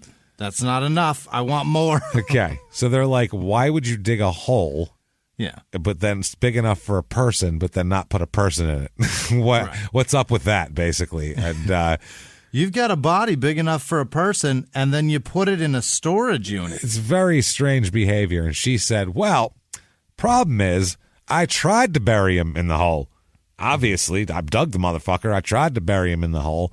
But due to the fact that it was still hot out, and the body, I think she shot him in the head, so the body basically will swell and swell. Oh, it got too big for the hole. It got too big for the hole. She didn't bury him deep enough, so the body did not remain concealed in the earth because she could see. And now imagine how that's a horror movie, okay? Imagine you've killed a person, Jimmy, right? Right. In your mind, got rid of that person. They really deserved it. Yep. You're in a murderous state, okay? Over. You dig I can picture like Goodfellas, like this. There's the smoke and this shit going with headlights. And you're digging a hole. The red light, tail light haze. And you're digging a hole. You dig a 6x4 foot hole. You this piece of shit. Throw him in the fucking hole. Let's go. You bury him. You put him all nice with dirt all on him, and you go, flat. All right, did that. I mean, it's literally dead and buried. Fucking done. You put the shovel down, you lean it up against the woodshed, you go inside, you take a shower, you get yourself like a cup of tea, maybe I picture for her, maybe sit back on the patio, glass of Franzia. And then is the ground swelling? All of a sudden you see dirt pop up. Oh, dear Christ. Holy shit. He's a fucking zombie. He can't even call the cops with that one. No, there's a zombie in my. See, I killed him. I'll be honest with you, but right now that's not what's important. What's important is that he's a fucking zombie and he's back. That's what's important. None of the. What's important is there is a hand reaching out of my garden. That's important. Have you seen the cover of Evil Dead? It feels like it looks a lot. Feels a lot like that. It's a lot of problems, is what I'm saying. It's an issue. So he started not the skull one, the other one, the alternate with the hand. He started to reemerge. He started to resurface from the ground. Mm-hmm. And she said, shit, that's not good. She's like, well, they're going to find him there if you just see one pile of earth just sticking up with a protruded, swollen stomach coming out of it. So she said, God damn it. So she unburied him, pulled him out of the ground swollen like that, which is why there was human remains in the ground, was because if you leave a body to swell like that, then you touch it, guess what happens to it? Yeah, things come apart. Pops like a fucking watermelon, and stuff comes out. And that's what was going on in the ground there. So yeah, the swelling, the gases. Remember last week when something floats up because you didn't stab it, so the gases. All right, and they got to sink. Same thing here. So yeah, medical examiners, like in the homicide book, David Simon one, they talk a lot about like, somebody that's been there a few days, and the medical examiners are like, it's almost like a thing like, no, I can roll him without him popping. Don't worry about it. I'm an expert at this. I can do it. And then they try. Oompa Loompa? And don't roll shit. They would, because that's like how good you are. Like, I'll fucking roll him. I don't care how swollen he is. Oh, God. And literally, they'll be like, his skin's sliding off, and he's like, I can do it, man. And then pop, and then, nobody wants to be around for that. So what she did then is it took her 3 different types of saws before she figured out one that really, really would dismember a body. Because I guess if you have no experience with that, you're going to have to... Yeah. You don't know what's going to work. Probably not easy. It's not easy. So then she put it into trash, packaged it all up, put it into trash cans, and put it in the local mini storage facility because that's all she could think of. Wow. And then she cleaned the whole place up with bleach and crossed her fingers and hoped for the best, basically. How about that, James? Burying somebody, it's over. And that's the end of your thought process. Like, nowhere else to put them. That's it. No, don't know where to put it. So now that didn't work, now what do I do? But if you think about it, though, in a murder plot, you don't have, like, plan Bs when it comes to that sort of thing. You're like, I'm going to kill him. That's a big deal. Then I'm going to put him here. That's my only idea. And she was like, fuck, I need to get rid of this now. Maybe she was thinking, like, I'll put it in the storage facility until I figure something else out. Kind of possible. She's got a very... wait, hurry up and wait attitude with this whole thing, because that's the same attitude that gets you busted for kiting checks. Right. Whereas, like, I'll fix it later. I'll do this now, get the satisfaction of what I'm doing, and then I'll fix it later. I'll just take care of it. She did the same thing. I almost guarantee you she's never gotten away with kiting a check. I think she's gotten caught every time. And I can guarantee you this, James, every time she's murdered, she's also gotten caught. Yeah. Well, she doesn't know. She's never heard of anybody that's been around a body. No. She's never heard a story about anybody that's been around a body. And she's certainly never watched Dateline and found anything out about forensic dead files or any... Investigation discovery is not a thing to her. She doesn't know that A, that they bloat, and B, that they smell. If only podcasts were around back then, she would have known some stuff. She's blown it. What's easier to track, though? The paper trail on kited checks from the construction company you work at that you signed with your own fucking name, or the smell of a dead body coming from your storage unit that you rented in your own name? Which one? Which is harder to track? I feel like that's probably dead ass equivalent. You know what I'm saying? That's how she thinks, though. If I put it here, when the cops come to see me, I won't get busted right now. So that's okay. As long as I keep pushing it down the road. She's got a real gambler's mentality. Like, lucky she never found blackjack, because she would be... Somebody would have buried her in a hole in the desert. She'd be robbing more banks. Oh, my God. She would be pulling Ocean's 11 if she figured out that. Jesus Christ. Wow. So she is bad at crime. She's the worst at crime. Really bad at crime. She does not plan ahead at all. She's good at doing the crime. She can accomplish the crime. Some people, we've had things where they can't figure it out, whatever. She can accomplish the crime. Her dismount needs a lot of work for everything she does. Her execution, not bad. Yeah. It's not great, but I'm impressed that she can actually murder. I don't think I could do that. No, that's the thing. She got that done. That was impressive. It's hard. So a lot of people, they can't get that done. But she's like, she must call attention to her crimes later on. She's the type of person, if she was speeding, like doing 65 and a 40, she'd be like blaring her horn the whole time just to make sure somebody fucking sees her and gives her a ticket for it. Yelling "fuck the police" out the window. It's almost like she wants all the credit. Yeah, I don't want anybody to get credit for this dastardly shit. I'm amazing. And the messed up part, she claims insanity. That's her plea. She says not guilty, then she says not guilty by reason of insanity, which you've confused insanity with stupidity, I think, ma'am.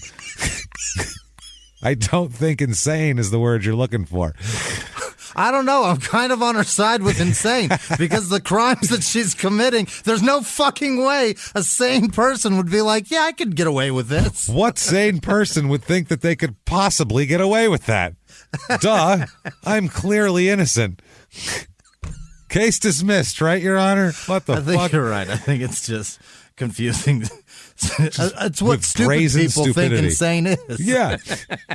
Brazen stupidity. And she goes, that counts as legal insanity, doesn't it? Brazen stupidity, legal insanity. It's all the same thing, right? You know what? Let's put it in there, see if it floats. What do you say? Brazen stupidity equals criminal insanity. That's right? That's normal. The next time I get pulled over from speeding, that's what I'm going to say. I plead insanity, sir. I'm insane. You're going 100 in a school zone. It's pretty brazen, right? Brazen and stupid. So clearly I'm insane. Clearly I'm insane. Don't even take me in because it's not going to stick. I'm an insane person. It's not going to stick. It's not going to stick, man. You can't pin it on me, copper. I got papers from the loony bin, see? Not a jury in the land that would convict me. Brazen stupidity equates criminals. That's her big question, right? That's her legal... I feel bad for anybody in the legal system that has to defend that one way or the other. Right. That's completely fucked. That's completely fucked. It's all fucked out, Jimmy. It's all fucked out. I just pictured a lawyer just pushing his glasses up on his forehead and rubbing his eyes and going, pushing a knuckle deep into the eyeball and just going, why'd I do this? Jesus Christ. Fuck me. It's a lot of money for law school. Mom was right. I should have went to medical school, but now I got to deal with this asshole. Jesus Christ. So she has a sanity hearing and the testimony's taken from a detective to give her state of mind when she was talking to detectives. Also, a couple of doctors, Dr. I.C. Turnley and Dr. Kenneth Bills. Now, also a Detective Bullock there, was it Jody Bullock? She's testified during this that generally, although Betty was upset at times and changed her stories, she didn't behave irrationally or appear to have any problems communicating during the interview. Again, not so much crazy, just bad at crime. Brazen stupidity, criminal insanity. There's a very fine line. Wow. Dr. Turnley testified. He testified that it was his opinion that Betty had multiple underlying deep-seated personality problems, which required long-term psychiatric treatment before she could ever stand trial. She's that crazy. She's out there, man. Lots of deep-seated stuff. There's people with way more deep-seated shit than this that we push right through the justice system and into a fucking jail cell, I feel like. This is just kind of stupid. This isn't there's people that are out there just screaming about crazy shit on the street, and we're like, you're fine. But you know what I'm saying? They're riding the subway in New York, and people are telling them, leave them alone. Yeah, that's what it is. They're just walking, going, Colonel Sanders stole my chicken recipe. It's like, what? You're 21 years old, sir. What are you talking about? And I'm expected to ignore that shit. You should. I told you right away. You know my reaction was right because you said that. I go, why'd you talk to him? Don't engage. And you were like, that's what the fucking conductor said. I'm like, yeah. We know what we're talking about. I was appalled. Yeah, everyone's like, well, duh, idiot. Don't engage this guy. That's the point. He's not used to it either. He's like, he's used to just going on a rant. Right. And you were a heckler, basically, to him. And he's like, oh, no, don't interrupt the show.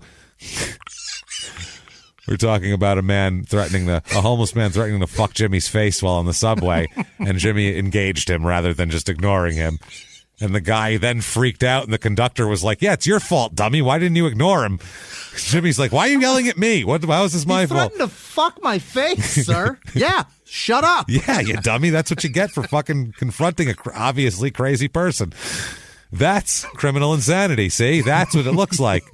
Right. You, on the other I've hand, seen it. have brazen stupidity for talking to him. See the difference between those two legally?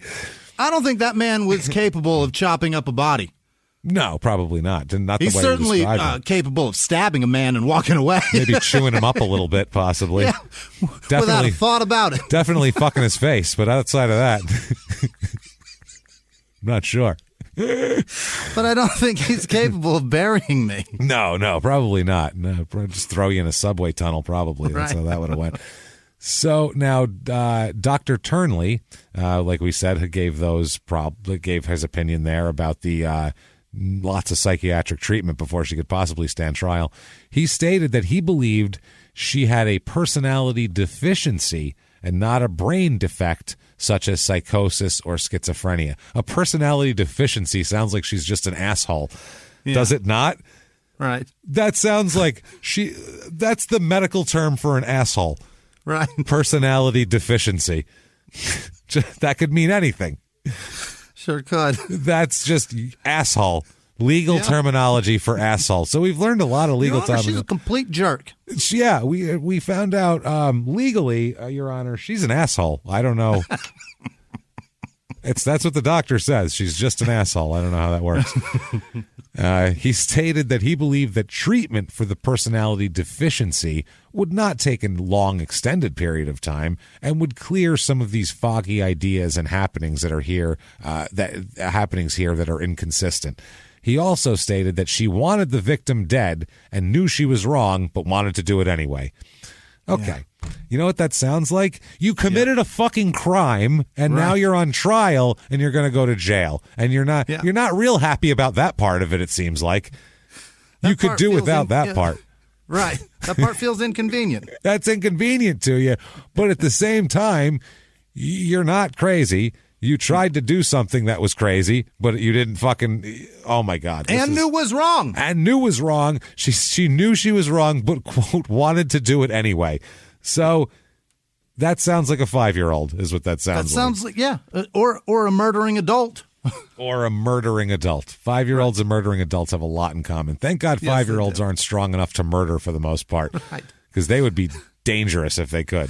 Right. They're just an adult asshole, and that one's an adolescent asshole. That's the only difference. They just haven't thought of killing you yet. Right. They're only 5. It hasn't come up yet. Oh, they know the feeling. Yeah. They just don't know what that means. They don't know how to go. By the time they're like 14, they start seeing movies. 13, they're like, I could have fucking shit. I should have killed them back then. Could have got away with it. Oh, that's what that feeling is. Yeah. I know what that is. This is 5. I would have gotten away with that shit. Jesus Christ. I could have said I thought it was a cartoon. God damn it. So another doctor, Dr. Binns, B-I-N-N-S, testified that he believed that Betty could tell right from wrong, which, I mean, she said she knew it was wrong, right. So that's a pretty good indicator there. Dead giveaway. He used all of his medical training to come to that conclusion. Although she had some antisocial tendencies, he also stated that Betty showed signs of depression and anxiety. Well, whoop-de-fucking-do. Who doesn't? Yeah, so do I. So, you know what? I can kill somebody and try to bury him in my yard. Welcome to the club. Yeah, that's what I'm saying. Although those were likely situational and due to her concern over her legal charges. Yeah, sitting in jail with a murder charge will make you a little depressed. When asked about inpatient treatment, he said that Betty, quote, most likely does need some treatment, but she can certainly get that at other venues. So once she's in prison, we can take care of her is basically what he says. Yeah. So the trial judge, he ends up presiding over the Sanity Commission hearing, and he also hears that she said that she was determined to be competent and able to help in her own defense, is what she said. And the judge said, well, you know what? Good for you. You're going on trial then, Miss Insanity. Yeah. So she goes there. Right at the beginning of the trial, she went, you know what? Never mind. Maybe I played this a little too hard. Yeah. You know what? I was wrong there. I think maybe I went a little too hard at this whole thing. And maybe, okay, let's just plea. Because I've said I've done it, and doctors say I'm not crazy, so my options are running out here. So she ends up pleading guilty to manslaughter, which is Very low, it sounds like, right? What? But it's They also... gave her the opportunity of... Will they not have second degree in Louisiana? Well, the sentencing guidelines, though, give her a big window. And also, It's also part of a package here to also plead guilty to stealing checks from Barbara Smith. And she pleads guilty to attempted second-degree murder, which is funny. Okay. Guilty to manslaughter, attempted second-degree murder, which she attempted second-degree murder, I think she pulled it off because the guy has been dismembered and put in a garbage can in a storage unit. Are they throwing the attempted second degree on for the poisoning mother of Barbara? That's what that was. Yes, I'm sorry. Yahtzee. That's her. Yeah. Oh, Jesus, how did I forget that? And Oh, it's a good thing I remembered one thing in my fucking life. Yeah, right. Not bad. See, you're not brazenly stupid. Isn't that perfect? I pay attention to this shit. Yeah. And also 5 counts of forgery. Okay. Said her attorney, Jimbo Slaughter. I give up, man. I give up. You know what I'm saying? Like, I try not to make fun of these places. I really do. We try to keep it to your fucking defense attorney for a murder trial. His name is Jimbo Slaughter. How do you do, ma'am? My name is Jimbo Slaughter. I'm here to represent you. No, you're not. I'm here to save your life with legal briefs. Are you out of your fucking mind? Next. No. Jimbo Slaughter's a guy you go hunting with on Saturday. It's not a guy who brings... Jimbo Slaughter's a guy that gets defendants slaughtered. Fuck this guy. He's responsible for bringing the beer, Jimbo. Like, that's his goal. That's his thing. You bring the night crawlers, he brings the beer. You know what I'm saying? Like, that's absolutely a fishing trip with Jimbo. This is weird as shit, man. Jimbo Slaughter. Jimbo Slaughter, the fucking best defense attorney in the area, apparently. Oh, my God. So, wow. She also pleads guilty to 1 count of obstruction of justice after she repeatedly told investigators that she had been talking to Keith the whole time and hadn't been. So Jimbo Slaughter told the press that Betty could receive no more than 40 years in prison as part of the plea agreement.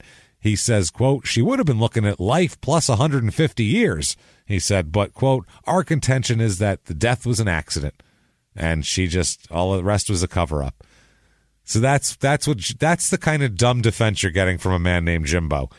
That man had the gall to come out and say she accidentally shot and murdered and buried and disburied and disinterred and fucking thought about and used 3 different saws to cut up and cleaned up with bleach and put in a storage unit and packaged up. Accidental. Well, excuse me, y'all. I got to go get the beer. We're going fishing tonight. It's like a domino of accidents, though. It's like a domino effect of accidents. Like, Jesus. We accidentally got here's what happened, first of all, okay? Yeah. I accidentally dropped a plate of food on the floor and fucked up the new carpet, okay? That was an accident. That caused an argument, obviously.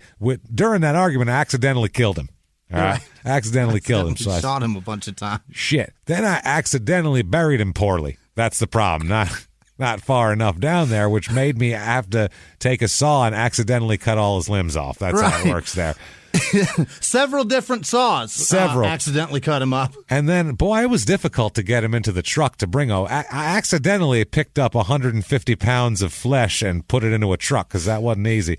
But that's why I packaged him up and dismembered him. Jesus, I ain't dumb. And, I accidentally took him over to the storage unit. I accidentally filled out the storage unit card and application. Accidentally filled it out correctly. Accidentally put a $28 deposit down on it. And then accidentally disposed of him. Series of unfortunate accidents. So many accidents. So the sentencing, pursuant to the agreement, the sentencing would be capped at 40 years cumulatively for all charges, which would run consecutively here. Also, that she would only be allowed to appeal, only the issue of excessiveness of sentence on appeal and waived all other matters. So that's all she can appeal. Now, the judge said that he was considering the pre-sentence investigation because they do a report to see what kind of get mitigating factors and shit like that.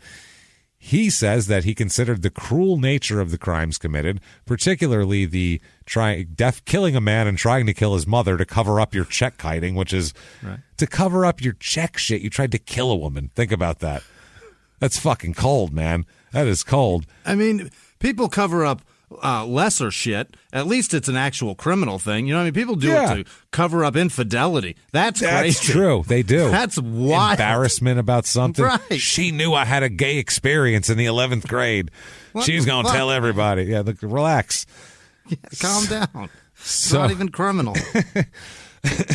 So the judge, he says, quote, all right, the pre-sentence investigation report that I have before me, and which I shared with the defense counsel earlier this morning, shows that Betty Findley is a multi-offender. She was charged with committing second-degree murder of Marlon Keith Smith on October 20th, 2004. On the same day, she committed obstruction of justice, and several dates in September 2004, she committed 5 counts of felony forgery. I believe sincerely that the defendant is in need of correctional treatment. You think? Yeah. Fucking understatement of the year here. Yeah. Or a custodial environment that can be provided most effectively by her commitment to an institution. I firmly believe that the lesser sentence will deprecate the seriousness of the defendant's crime. I find that her conduct during the commission of these offenses manifested deliberate cruelty, probably to Keith Smith and certainly to Barbara Smith, whom she tried to poison. Oh, boy. I find that Betty Findley knew or should have known that Barbara Smith was particularly vulnerable and incapable of resistance due to her age or disability and ill health. I find that she used her position as the lover of Keith Smith and friend to Barbara Smith as a status to facilitate commission of these offenses, and I find that she knowingly created a risk of death or great bodily harm to more than one person. I have searched diligently through the record to try to find some extenuating circumstances, but I have found none. Alas. Alas. The hole is empty. I had to dig it up and it's empty. Yeah. You, ma'am, may fuck off. She is sentenced to serve 40 years of hard labor for the manslaughter conviction. At 47, that sounds bad. 40 years of hard labor for the attempted second-degree murder, 8 years hard labor for obstruction of justice, 8 years for each of the forgery convictions. All of the sentences are to be served concurrently to each other, but consecutively to the 7-year sentence on a forgery conviction from before in the other county. Yeah. So she's going to have to serve 7 on that and then 40 on this of hard labor. Holy shit. So, that's not good for there here. Louisiana. Good Lord. You are a harsh bitch. Yeah. She's like, shit. Damn it. I wish that hole would have been better. Should have dug it just a little deeper. At least you didn't murder in Texas, but still, this is pretty brutal, man. So she appeals this, alleging that the sentence imposed by the trial court was unconstitutionally excessive and that the trial court failed to consider her mental illness during sentencing. Well, they said she didn't have mental illness. That's the problem. That's why. Doctor said she's just kind of an asshole. I don't know. Right. That's it. Brazenly stupid. Not take it up with Jimbo. Yeah, What did Jimbo say? Well, she also she asserts her sentence is unconstitutionally excessive and that the trial court failed to consider her mental illness, and also she claims, obviously, that her trial attorney, Jimbo Slaughter, wasn't any good. Well, which, if I'm in an appeals court, I might go, you said a guy named Jimbo represented you? Let's look into this. It's kind of on you. You hired a man named Jimbo to represent you. He walked in a room and he said, Jimbo Slaughter, I'm here to defend you for murder. And you went, perfect. It's either that or you go, I don't know, lady, you didn't get life. Sounds like Jimbo did a pretty goddamn bang-up job. That's what Jimbo did a smoking job here. Yeah. Jimbo walked out on the steps talking about you could have got life plus a lot. So Jimbo says you done great. No, 150 years, he said, of hard labor. Right. They would have had your corpse out there farming. Jesus Christ. Keep going. That's half the farm labor is just corpses and skeletons out in the field, just with hose in their hand and a rake. It's a hard road to hoe. It's a tough road there. She also alleges the trial counsel's failure to file a motion to reconsider her sentence constituted ineffective assistance of counsel, which... No, not unless she told him to and he didn't. That would be the only way that would work. Because that wasn't even during the trial. That was after sentencing. So that doesn't affect her sentencing. You know what I mean? It's the appeal. So I hate this woman. The review of the circumstances, the appeals court said, in the case reveals no abuse of discretion in the trial court's reasoning and imposition of sentence.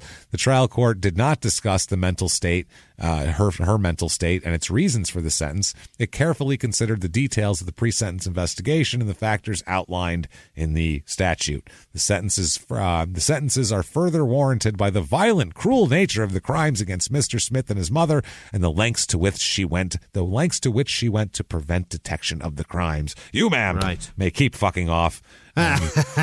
Suck it. Having hard labor for the next 40 years. Wow. So now I found the house here because it's 108 Fairfield Church Road in Dry Prong, Louisiana. Yeah. So I found it, and it's funny because this house I found a real estate thing where I think I found where Keith bought the house or bought the property in 1980. And then the house was sold in 2005. So somebody bought this house. It was right after. It was sold November 10th, 2005. So that was when the trial was going on. Somebody bought that house within a year of a man being murdered and dismembered and attempted buried in it. So the grass hadn't even grown back in the 4x6. Oh, no. That hole was still there. Yeah, it was still a big impression, I'm sure. Yeah. Ooh, there's probably still human remains in there. Absolutely. Let's buy it. Keep the dogs away from that spot. They're going to dig. They're going to dig.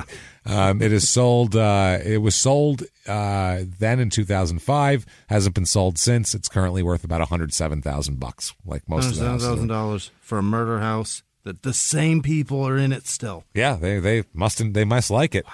They must love it. I hope they repaint it or something. So, Jesus. I hope the Pecan Queen lives there. Oh, wouldn't that be amazing? I feel like she'd live on a top of something, though. Yeah. The Pecan Queen should live over the church bell tower or something. And or they have wave. A house up in a pecan tree. It's, the Keebler elves. Yeah, the Pecan Queen house castle. Oh, where her and all the other former Pecan Queens live. Yeah. It's I want that, and I want that TV show. It's it's a 2000s VH1 reality show.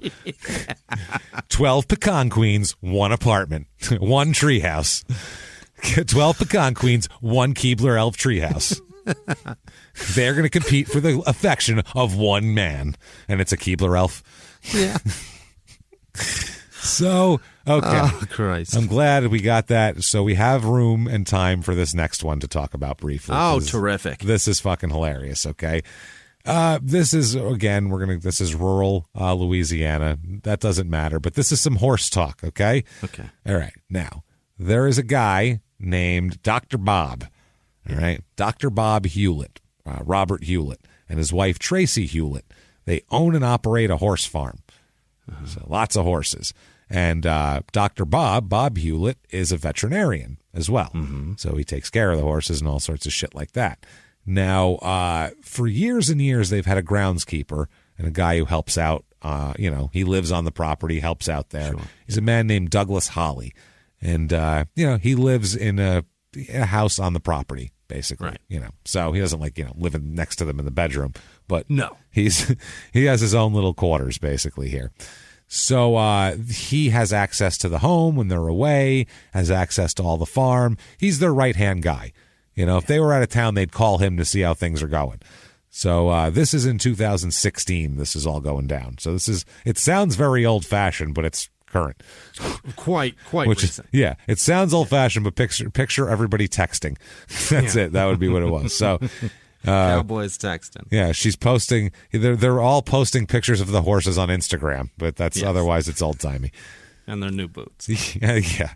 So Holly here, Douglas Holly, the guy who works there, he even celebrated Christmas and Thanksgiving with them. Oh, he's very close. Yeah, he's like their family. Mm-hmm. He eats Christmas dinner with them, for fuck's sake. That's how it works.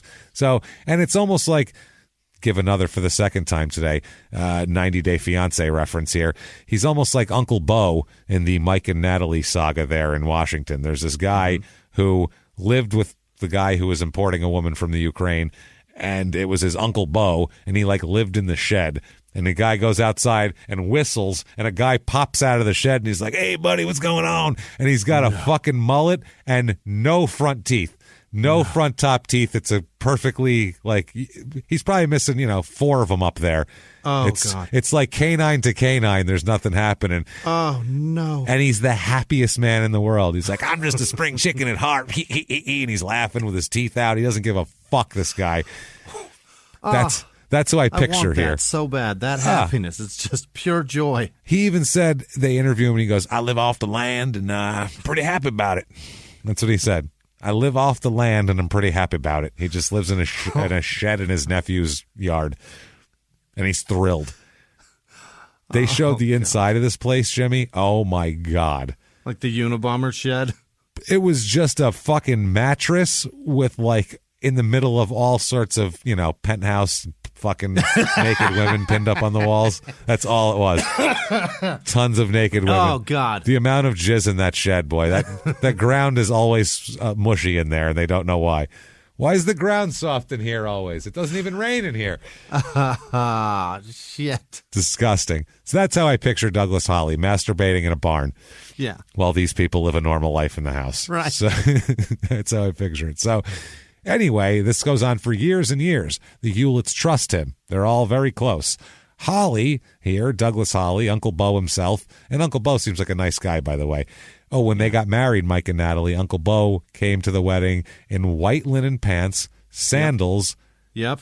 and a white sleeveless shirt, white sleeveless T-shirt. That was his wedding outfit. Not even like a button-up. No. It was a sleeveless T-shirt, like a white T-shirt. He cut the sleeves off of, and he wore that to the wedding. But I got nice pants on. It was weird, dude. It was awesome. You want to know Uncle Bo. So anyway, Holly owns a horse that lives at the farm here named Charlie. Free boarding. So Charlie lives in a fenced area near his rental house. And one day, Charlie became sick with colic. So we got a sick. That's brutal, man. He's sick as a horse, man. I'll tell you what. To go back to Dean, Texas, he's actually colicky horse is a motherfucker. Oh, it seems a colicky baby is a motherfucker. So I can't imagine a 800-pound. Yeah, picture a baby 2,000-pound colicky baby is nothing to fuck with. A baby that weighs fucking 1,400 pounds and can kick you into next week. Right. Jesus. So, luckily, his boss and the guy who lives there is a vet. So that helps anyway. He's got access to care for this horse. Dr. Hewlett here, Dr. Bob, looks over the horse and advises Holly that he can't help Charlie. He said Charlie is ill and he's beyond help, and suggested that the best and most humane thing to do for Charlie would be to put her down. Wow. So, he suggests putting the horse down. So he does. Holly listens, and he has the horse put down. Apparently, there was no helping him or helping her, the horse. So apparently after this, Douglas Holly, spins out into a awful depression and just like he had his young son put down. That's the thing he had. Which goes from a depression to a seething, vengeful rage against Dr. Bob for not being able to help Charlie. Wow. Blames him for Charlie's suffering and death, okay, because he couldn't help him. He's not magic, and that's a problem for old... I needed you to be David Blaine, you son of a bitch. Yeah, this sounds like the logic of a man who lives in a shed. That's just all I'm going to say. It's just that sort of thing. So Holly ends up plotting an elaborate vengeance against the Hewletts. They have no idea. They think that, he's a normal guy who had a sick horse, put it down, and then he's gone on with his business and his life and his world. Yeah. Unfortunately for them, all he does is... not. No, he goes about his business, but thinks about revenge. He has a diary where he just writes manifesto level hatred, pages of hatred, and what he wants to do to them and what they deserve and how horrible they are and that they killed his horse. And it's like shit's intense. Yeah. Like, it's the diary of a fucking madman. That's what it is. It's literally like, whoa. I don't even know. This would be the diary of someone who, I don't know, like if like a therapist said, okay, I know that man killed your mother and chopped her into 14 pieces. That's terrible. And I know you want to do bad things to him, but you can't. Just journal it all. Put it all in a journal, all the terrible thoughts and all the terrible things, and then you can read and see how bad it is. That's almost like what it is, except we'll bring it back here every week and we'll discuss it and not hurt anybody. And you can see how it's, that's not going to work in the real world, what you're suggesting. Right. Whereas this fucking guy, no, that's not how this works with this shit. This is like he's doing this as I got to plan it out, so I need to write it down. Precursor, for sure, yeah. And again, as we're going to talk about, when it comes to murder, some people have a plan to get away with it, and while they're doing it, they think, while you're planning a murder, you have to think what those things are going to look like later. That's how it works, okay? Yeah. When you don't think about any of that until after the person's dead, then you're like, whew, all right, got to backtrack, clean up everything. That never works. Never works, everybody. A murder backpedal is tough to accomplish. That's what I'm saying. So what he does is Douglas Holly manufactures 2 pipe bombs. The look on your face right now. Jimmie's the choice. Jimmie just like his face got like twice as wide with that. He was like, like from behind his microphone there. How do you get there from guy told me to kill my own horse. I killed her. Because she's sick. Now I'm going to explode them? I'm going to blow them up, I feel like. 2 pipe bombs, which included, he even put fishing weights, like sinkers that you clamp on your line so you can, put your shit to get your rubber worm to the bottom of the fucking pond. Yeah. He put sinkers in there of various sizes as shrapnel to make it more lethal. Like fucking shotgun slugs. Yeah, so it would be shrapnel. That's what he did. That's not going to puncture shit. That's going to blow holes in things. That's crazy. That's his plan. He's not fucking around. And so what ends up happening is the Hewletts go out of town for a few days, as they do. So Holly goes into the house, which he always has access to, and went into the subfloor of the Hewletts' house and went into the subfloor directly underneath their bed. Oh, so you dick. He literally crawled under the in-between floors of the house like a fucking exterminator to plant pipe bombs directly under their bed. One pipe bomb. He's looking for termites. Yeah. 1 pipe bomb under each person. Side of the bed, yeah. And he's got it so it's a remote detonation. Like he's fucking Scarface. This is insane. What kind of a crazy person? First of all, puts together a remote detonation bomb. That is a cartoon villain level crazy right there. Number one, just to have a bomb that you have a remote in your hand going, if I press this button. Right. Think about the Joker does that. That's how crazy that is. You're now a Batman the guy villain. In Speed did that shit. Yeah, this is movie ultra arch villain crazy shit that we're talking about here. Wow. So he does this. When they arrive home, the Hewletts, this is December 19th, 2015, this goes down. Just recent. This just happened 6 years ago, not even. Holly waits until about 3 a.m. because he figures they'll both be in bed and asleep by 3 a.m. because they got to be up early because it's a horse farm. He was obviously right. They're in bed sleeping, and he remotely detonates the 2 pipe bombs under their bed. Wow. This is like the opening of Casino or something when he's getting in there and it blows him straight up in the air. What happens is the blast blows a hole up through the floor of the bedroom and through the box spring of their bed as well. However, they had a high-density foam mattress that they were sleeping on. Thank God for their Casper. Thank you, Casper mattresses. Elisa saved their life. Yeah, I think it was a Casper. So high-density foam mattress protected them from the blast. Wow. They were thrown far, far away from the bed. Sure. But they ended up, surviving. They were physically unharmed. Huge explosion. Imagine waking up on the floor going, what the fuck just happened? Because you don't wake up, you don't know what's happening. You wake up as an explosion's happening and you're flying through the air, which is fucking nuts. Mrs. Hewlett had to get counseling for PTSD after that. Yeah. How do you ever take a nap ever again? You can't even feel comfortable. And you can't even, this is the thing, You wouldn't even, like, looking under the bed wouldn't help. It was in the subfloor.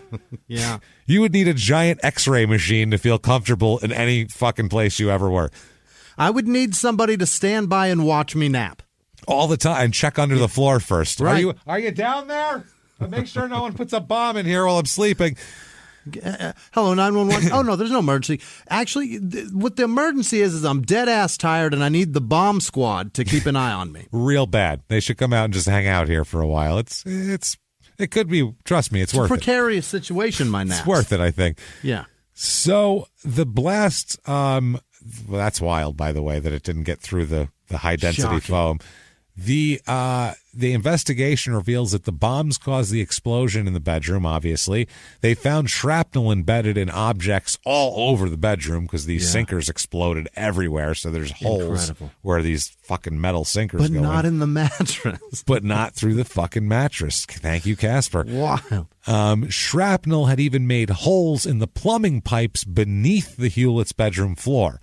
So there's also water leaking through all this as well, as if it wasn't bad enough that you're blown up. Now you got to get a plumber, which is going to be a fucking expensive pain in the ass, too. But it's the best money you'll ever spend. Yeah. Don't try to do that shit on your own. No. That's for somebody who knows what they're doing. That's specific. There's a reason why plumbers are paid well, because that job sucks, and they know how to do it, and hats off to you. Go ahead and do it. And guess what? No matter how many times you think you can, you fucking can't. Nope. YouTube will not help you. This is not, you're not changing the brake pads on a fucking 92 Honda Accord. This is the water flowing into your house. Goddamn soldering with water pressure. It's a different thing. Totally different. There's angles that need to be done. You don't understand it. So remnants of the bomb, including pieces of galvanized steel, exploded PVC pipe, deformed aluminum sheet metal, wire pieces with alligator clips attached, a modified extension cord with hot glue on it, a burnt black electrical tape, and a destroyed timer were all discovered at the blast site. That's a complex bomb, man. That's a lot of shit, right? I wouldn't know what to do with all that stuff. Items recovered from the blast tested positive for triacetone tripoxide, TATP, which is a type of primary high explosive. There you go. They searched Holly's house on the property there and found it was found to contain a plethora, what they call in the legal documents, quote, a plethora of bomb-making materials, which were consistent with the recovered from the bomb site. His cell phone, this is the best, revealed that he had not only researched bomb making, which you would expect that maybe if you weren't like a marine explosives expert or something. But then after that, you would hope maybe he'd go hoof, and then maybe he'd try to clear that off his history and I don't know, whatever, get rid of my cookies here. He went right to Amazon and bought all the shit. No. This is worse, actually. Once he had all the stuff, he took pictures on his phone through the whole process of like the materials spread out. This is the stuff I'm going to use. Here we go. He's going to do a collage on Instagram? He's going to put together the instruction manual for it. This is like the step by step, and he's going to be the bubble man in an IKEA fucking instruction is basically what it is. That's what he's thinking here. So he takes pictures of it all the way up through everything, the materials. Then he had his diary as well. Which was just, I can't wait to blow the Hewletts up in their bed while they sleep at night for killing my fucking horse, which was crazy. And then his cell phone also contained notes on his notes app in his cell phone where he detailed Charlie's sickness and death and also his gruesome and murderous intentions, as they put it in the court document. I just thought that was very well put toward Dr. Hewlett. So he wrote it all in his celebrity apology app. What an asshole. That's amazing that he was like, I have a diary, but I need to keep it on me too. Right. 'Cause that's just in the house. I mean, you know what I mean? Like, what if I'm out? I need to whip it out and remember what I want to do to the Hewletts once I get there. So they give him a videotaped interview where he says that he previously worked on the insulation underneath the Hewlett's home, and that he knew everything and how it worked under there. Of course. And that he held Dr. Hewlett responsible for Charlie's death and wanted revenge. Is what he told them. He also admitted that he used his cell phone to research bombs, rocket igniters, and various bombing events to see how the different ones worked. Because he would research a bomb, like a bombing that happened, and then figure out what type of bomb they used to see if that was an effective one for him. So I hate one that worked. That is something that I do not like that the media loves to do, is detail how these bombs worked. It's like, don't say that shit. There's dummies out there. Shut up with the pressure cookers and pipes and PVC and P-traps that you just screw together. Stop talking about that. Yeah. Because dummies know what that means. And at the same time, he can search on his phone and find it in 2 seconds, and it's cat's out of the bag, and we have to. And then on the internet, it says you can buy almost all these at the Home Depot. Yeah, you can get everything you need right down at the Home Depot, which he probably did. So he's arrested for the bombing, and the prosecution files a bunch of charges against him. He moves to dismiss his public defender appointed to represent him. Yeah, because it was Jimbo. It's probably Jimbo Slaughter, and he's like, I know Jimbo. He's a jerk-off. We went fishing last week. Oh, Didn't bring enough beer. Hey, I brought all the night crawlers. We had plenty of night crawl. We were doubling up on them at the end there just to entice those little son of bitches. Barely any beer, that son of a bitch. Brings a 12-pack with him like that. The hell is that? We're there all day. What's that for you selfish asshole? We're here all day, goddammit. He said that after discussing the merits of the case with his appointed attorney, he didn't feel the attorney would, quote, argue and fight for him like he needed. This just wasn't there. The trial court also figured out that Holly was 56 years old at the time, had only completed high school, but had no legal education, college education, or training, and had never represented himself in court before. Yeah. But he can build a fucking pipe bomb. That's the thing, yeah. It's unbelievable. He said he understood the nature of the charges against him and the penalties, and he stated that he understood that he would be extremely disadvantaged by his lack of legal knowledge, but he didn't care. He said that, he knew nothing about, he admitted also that he knew nothing about criminal prosecutions or the trial, and also had no access to a law library. So he's a slight disadvantage here. I got this, though. But he felt that he had no choice but to represent himself. As the trial began, the state offers him a plea. They go, tell you what, how about 40 years in exchange for a guilty plea to all 5 counts? All right, what do you say? He said, they're not dead, so let's run with that. He said, I don't think so. What are you talking about, sir? I'll never get out. That sounds crazy. No. I got this. I'll represent myself. I'll get myself out of this. God. Thank you, sir. Please, here. So he said nope. He continued with the presentation and the testimony and all the evidence here. The trial judge noted that Holly's personal comments made in his diary entries were, quote, chilling and frightening. You don't want the trial judge calling you chilling and frightening. That's not good. That doesn't mean I'd like to let you mingle with the free world again anytime soon. And he stated his belief that the Hewletts would never be safe as long as he was out on the street. Basically, it wasn't just I'm going to get him back. It's I have a life vendetta. Like, right. We're in the mafia and he killed my brother. Like, that's the and fucking... he said this before the trial commenced? No, this was as it was coming to, when they were introducing the everything. Got it. So, Jesus Christ. So he's found guilty of attempted murder, obviously, attempted first-degree murder. The trial judge stated that here is the part where he said that the Hewletts would never be safe as long as Holly was ever out on the street. He said after considering the evidence presented at trial and the information in Holly's pre-sentence investigation report, he concluded that it was necessary to, quote, remove Holly from normal society. Yeah. Yeah, I would say so. This other one. Yeah, you need to go somewhere else here.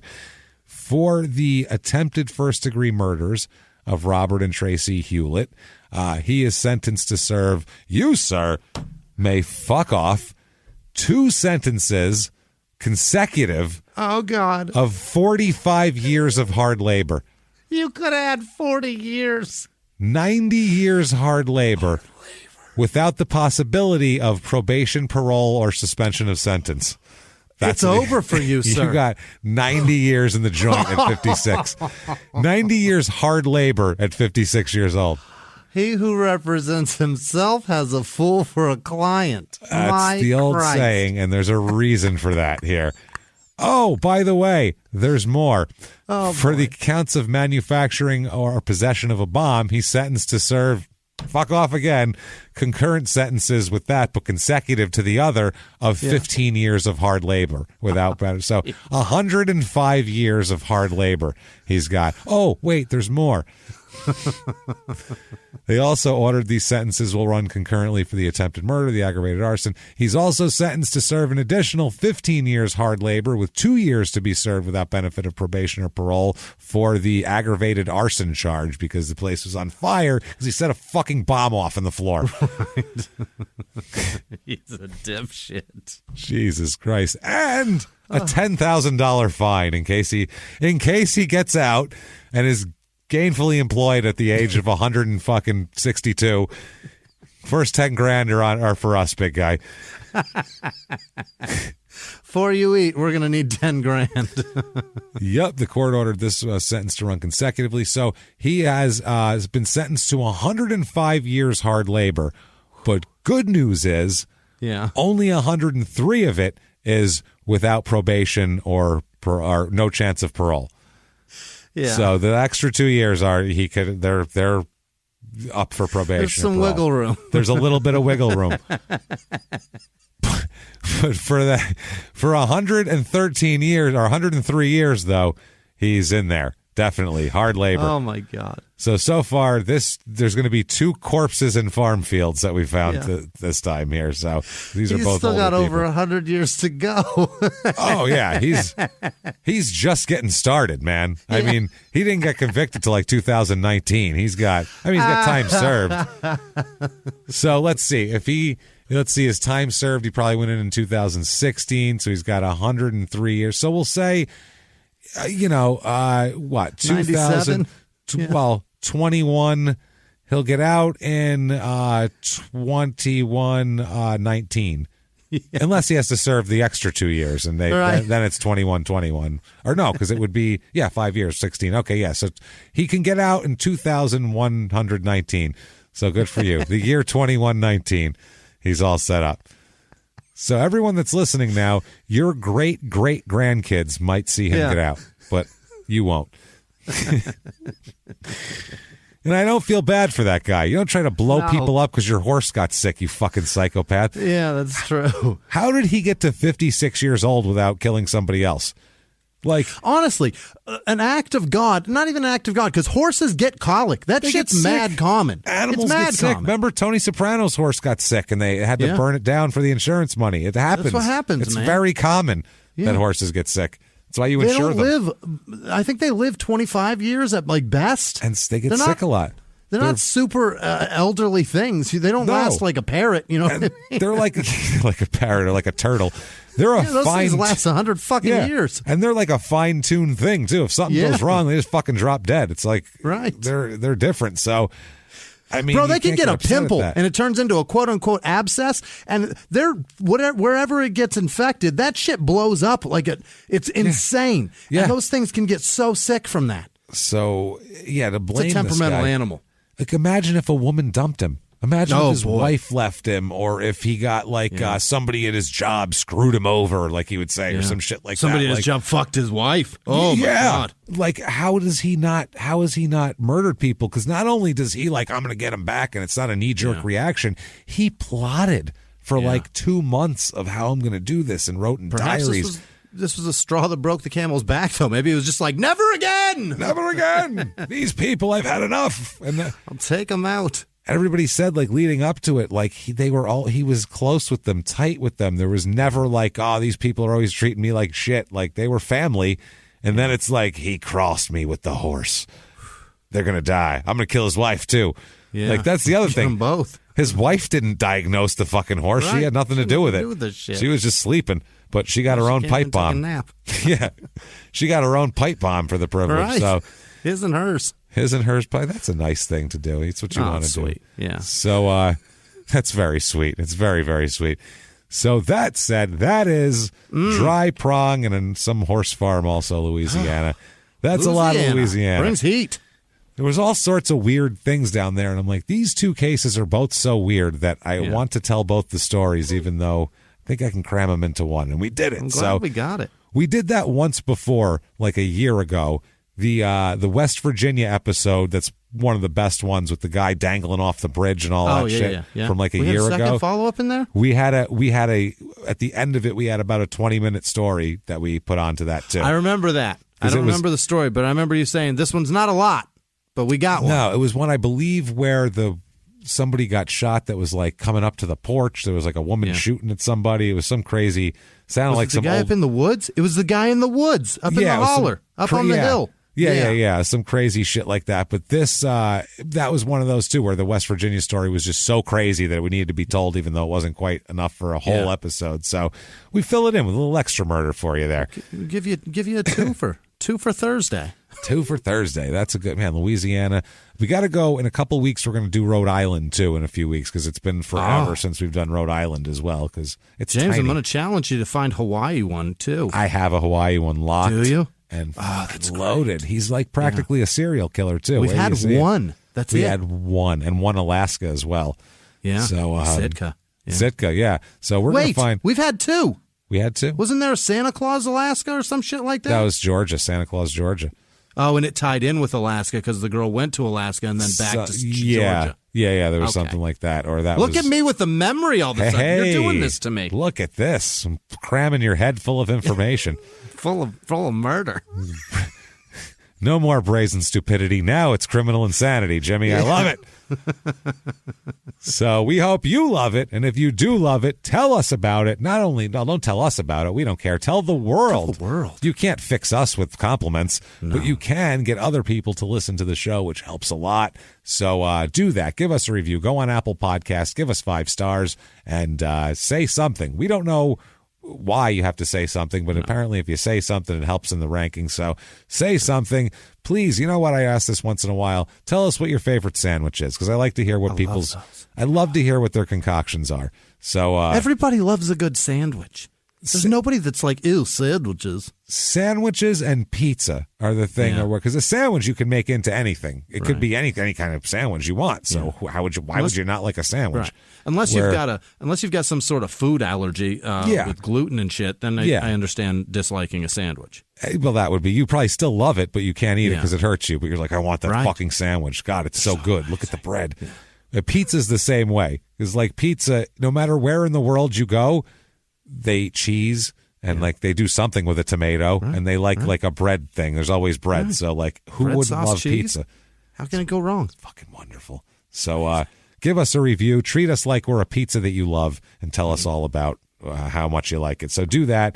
Also, head over to shutupandgivememurder.com right now for everything crime and sports and small town murder. And you know what especially you need to do is get tickets for the Crime and Sports virtual live show. You're goddamn right. Even if you're not a regular Crime and Sports listener, you do know, if you've seen any live shows of any of our things, we throw down at live shows. If you're handing over money, we feel a great responsibility for that, to deliver something special. So we always try to, and no different for this virtual live show. We're going to do something really cool for it. We'll do somebody, marginally famous or famous. I haven't picked it yet, and we'll let you guys know though as soon as it is. And get your tickets right now for that at shutupandgivememurder.com. And listen to Crime and Sports. Give it a shot. You'll like it, then you'll want to see the show. It's a lot of fun. Do that. Don't make jerks out of us. Don't make jerks. And we told you they wanted small town murder, and we said we got to give the Crime and Sports people something. So make sure that you're good to us there, and buy those tickets and come see us, and we will make it worth your while. We promise. Yes. goddammit. And you can follow us and find out all the information over at on social media. We are at Small Town Murder on Instagram, at Small Town Pod on Facebook, at Murder Small on Twitter. So find everything, do all of that, and come see us at the virtual live show. Honestly, it's available. It's May 6th. It's May the 6th. It's available for 3 days afterwards as well. So you can you can watch it, and from anywhere in the world. We know we've had a lot of people from the UK and Australia who have been disappointed they can't go to live shows, and disappointed that we haven't traveled over there. So you can get that, and you can see us there, and we promise to be good. So we'll do that. Also, in addition to all of that, Patreon is somewhere you want to be right now. That is so much bonus episodes there. So much bonus, damn it. Every other week we do a bonus for both shows. So you're going to get 4 bonuses a month. And it's wonderful. For everybody, $5 and above. I don't care what you give. Doesn't matter. And above, we're going to give you everything we got. That's right. And you are going to get all of the, first of all, access to both shows' bonuses, so you get everything. And really, the Crime and Sports aren't a lot of sports stories. It's kind of a just crazy crime shit is what we do. Kind of that and a weird, personal ads. Strange stuff. Funny shit. Yeah. Everything's very funny. That we do. We do. So speaking of doo-doo, Marv Albert was one of the subjects this week of a bonus episode. He is the 90s basketball sportscaster who said yes all the time when a shot went in. His hair was doo-doo. His hair is... I love how he's progressed, like we said, with toupees over the years, though. He went from a black one to now it's pretty gray. It's funny. He's got a salt and pepper toupee. What the fuck? Either way, it's crazy. You can have any color you want. Yeah. Either way, he's got a bad toupee and a rock-hard cock and a real hankering for hotel staff. So check that out. For ladies' undergarments. Oh, boy. And wearing them, not seeing them. Yeah. And... in addition to that, we also did for Small Town Murders, The Night Stalker, the Richard Ramirez documentary. We talked all about that. We even gave him a new nickname, didn't we? We gave him a new nickname, which I think is something when you can give a guy a serial killer that everyone's had a shot to talk about. Right. We named him something different. So you can check out what that name is, everything like that at patreon.com/crimeandsports. Check that all out today. And also, in addition to that, that'll make you a producer. And Jimmy will give you a shout-out at the end of the show. He'll mispronounce your name terribly, even though he's trying to pronounce it correctly. That's the best I got. This is all he's got, guys. That's it. So he's trying his best. Yeah. So support him on that. So, yeah, do all of that. You'll be a producer. We'll thank you. Also, if you just want to have great karma and also be a producer and have your name said at the end of the show like everybody else, you can do that over at PayPal using our email address, which is crimeinsports@gmail.com. And, of course, Patreon is patreon.com/crimeinsports. Right. Hang out with us. Do everything. Buy your tickets. We've just pitched you all that stuff. There's all sorts of good merch, too, on the shutupandgivememurder.com. New shirts up all the time. Tons of stuff. And this is a crime and sports note, but we'll say it on the show. We heard from Andrew Thierin, and he loves his character. And that's unbelievable. That makes us feel great. What a guy. He's so nice. Boston Liam Neeson is the shit. Yeah. We love him. So we're just thrilled about that. We'll announce that on Crime and Sports, too. He'll be very happy to hear it. Go listen to that show and find out why he's amazing. It is Joel Tucker. No, it's not. Scott Tucker. It's not Joel. Scott Tucker. Joel was his brother. Joel was his brother. Right. Yeah. So check Scott all Tucker that was out. the episode, and Andrew Thieren's the hero. Go listen and find out why he's a goddamn hero. He's great. He is. He's hilarious. So that said, everybody, speaking of heroes, I need to hear the names of my personal heroes, damn it. The people that keep our lights on, people that keep food on our table, and all of that sort of shit here. The people that keep it so our children don't look at us in shame. These people, please hit me with a list of the most wonderful fucking people on the face of the earth right now. This week's executive producers are Kevin Spilker, Jordan Bennett, Lauren and Adam Chiucci, I think. Nice. And their late pup, Scrappy. They lost their pup, James. It's brutal. Not the puppy. That might have been an Italian name, and you did okay with it. Good job. The rest of them are Andrea Stanson, Happy Birthday Raptor 1 from Raptor 2.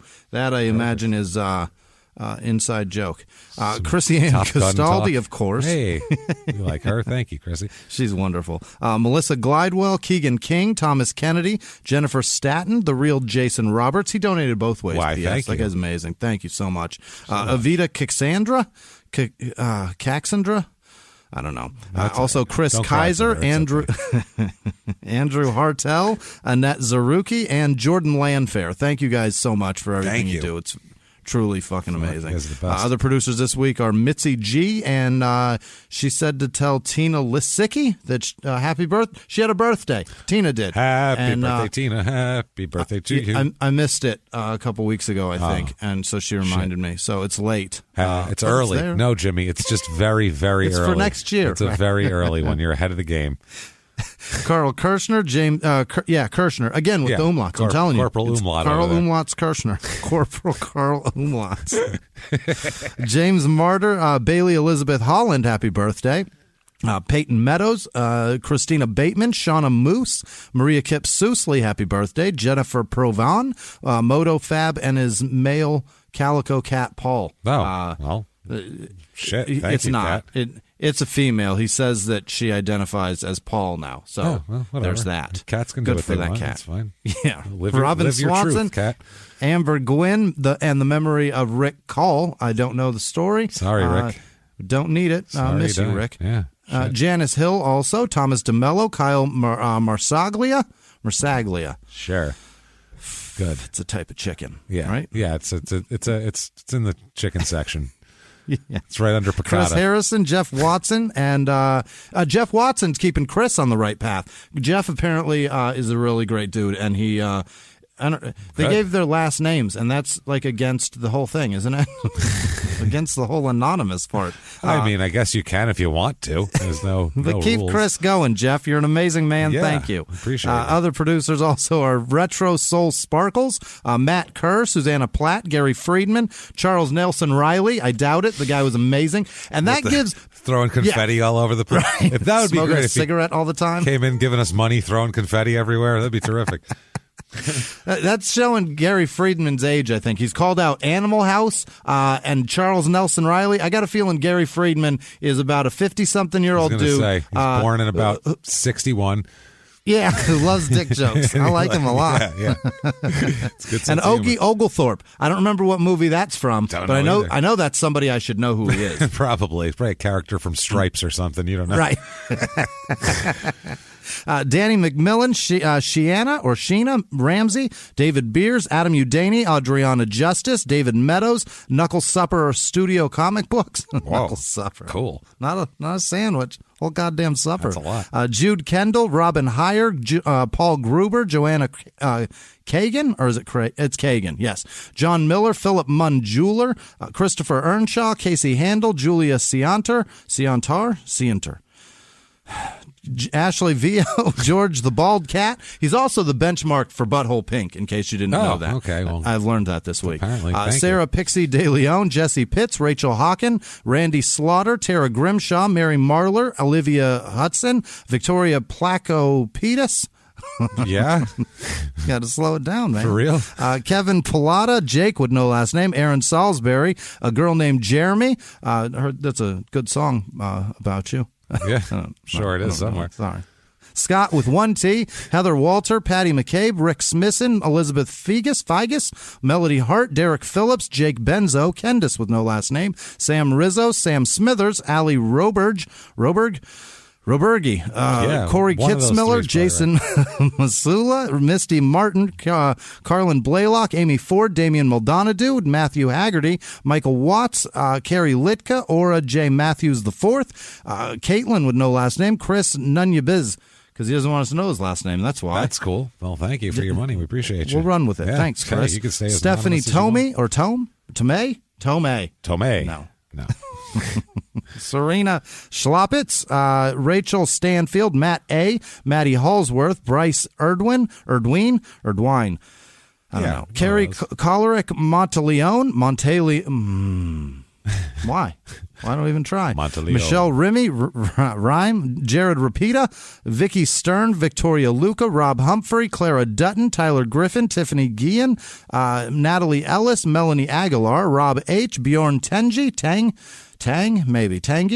Danny Dennis, Matt with no last name, Louise Fetzner, Jesus, Charlie, Cobra Chizik, God damn it, Karen Hansen, Tiffany Reyna, Megan Moorhead, David DeSmith, Jimmy with no last name, Emily with no last name, Irene, Irianne, Macaulay, she knows who she is, Annie Hurt, Phyllis Barnwell, Laura Kirk, Jessica Martin, Jacob Williams, Misty Hood, Tucker Pendleton, Jessica Barker, Brendan with no last name, Patricia Temple, Lauren Bracken, Frank Southwell, Attorney Whisperer, Michelle Honeman, Stephanie Lennon, Christine Parsons, Mariko Sims, Julie Kerrigan, Aiden Baker, Jennifer Manjerski. Wow, Aiden's been around long enough. There's a fucking 18 or older one. That's unbelievable. Wow. I didn't know that name was that old. Really? Sorry. Now it returned again. Did it? It's one of those, all of a sudden, like, I thought it was like 12 years old. yeah, and the white people started naming their kids Aiden out of nowhere. Right. Yeah. Pontus Fredrickson, Jennifer Manjerski, Brandon Black, Liv Brown, Madalena, Mimi Medlin, Laura Epley, Sarah Babcock, Lori Hill, Rat Fink, Jackie Arceo, Jenna States, Dylan Morong, Nicole, oh boy, Anna Clarico, Ina Clarico. Sorry, Nicole. It's too Italian. Tiffany Chai. I think that's Italian. I don't know. I'm dumb anyway. Abby Magula. Lauren with no last name. Nicole with no last name. Jeff Donkey Holden. Trey Dodson. Andy Hazard Sweet. Lady Wildflower. Andrew Skurzinski. Carrie with no last name. Sounds Karen like Schroeder or Schrader. Who knows? I don't know. I don't know how that works. Yeah. Either way. Sarah Hoffman. What'd you say? You pick Schrader. Right. It's not up to us. Sarah Hoffman, Paige Loveless, April Strickland, Kim Brody, Tom Kern, Abby Serber, Sherry, Lynn Chavez Matthews, Ashley Precourt, the Grandmaster Flex, Brittany Feldake. Jennifer Addison, Ashley Floyd, Paige Nuncio, Samantha Anderson, Elle Ryan, Claire McLaren, Ariel Thompson, Brandon Van Mindy, Dalton Brown, Stephen Franzen, Candace Martin, Christine Palmer. Nope, that's Christy. Just Christy. No N. Margie Wright, Lee Collins, Stacy Long, Hannah Jones, Coda Harrington, Allie Crotus, Navara Good, Dominic the Christmas Donkey. Yes. There you go. Dylan Berry, Camden Broderick, Kendall with no last name, Amanda Prendergast, Anthony Gagliardi, Dave Beers, Peyton Hurst, Daniel Plummer, Corrupted Pineapple, Bethany Evans, Kat Grace, Michael Schultz, Kelly O'Malley, David Stoles, Sybil Corbin, Carrie Gusso, Todd Rexroth, Jesus, Stephanie Schubert, Alexandria Rasmussen, what? Troubles. Yeah. They're on the horizon. Legacy Game Mastering, Nick Bumgardner, Chris Johnson, Shantana Boards, Donna Magoo, hey. JC Dages, Elizabeth Deschanel, Jesus, Jacob with no last name, Jay Gandy, Esther Hedberg, Sergio Perez, David Johns, Justin Klein, Christy Shove In, boy, oh boy, Sheedham Ashbrook, Angela Rogers, Stephanie Woods, Amuz 21, Olivia with no last name, Laura Eichels, Denise Enstrom, Kristen Brown, Zachary Galenton, Machine gun. Yeah. Rissy Watson, Allison Vitrioso, Hadley Scheffel, BNBN, Zoe Ryan, Sarah with no last name, Juliana Bojanofa. Nice. There you go. That's something. Right. Ryan Spuden, Trisha Meyer, Thomas Moorfield, Firing Blank Man, Maria Vade, what is this? Michelle Sanchez, Ryan James, Matt G, Marion Partridge, Kenya Raphael, Tim Azevedo, Laura Nguyen, Jared Kinsey, Ron Hayes, Peter Godreau, Jeffrey Timpson, Fupa Juice 666. Wow. Mike Rosser. What is that? It's okay then. Whoa. Richard Mozingo, Ruby Dayan, Laura Hanks, Chanley Garber, Kristen Beffering, Nicole Alpeter, Brandy Hausenbuhler, Hope Now, Aaron with no last name, Hannah Moran, Brady Marcus, Jonah Morgan, Christy Brayton, Mark McKinnon, Jonah Filiov. Whoa. Michelle, you're right. I just gave up halfway through. Tongue fell off out of your mouth halfway through it. I started it and my mouth goes, you can't do it. Why would we try this? Nope, not finishing. Jessica Westfall, Mark D, Cody Washburn, Jackson Breck, Michelle Griffin, Mole Carquise, Cody Dennett, Rayana Etscheid, Holly Bowman, Chris Pattison, Kristen Hadow, Sikta. Boy, oh boy. What else we got here? Katie Sicka. Oh boy. Sickignap with a P.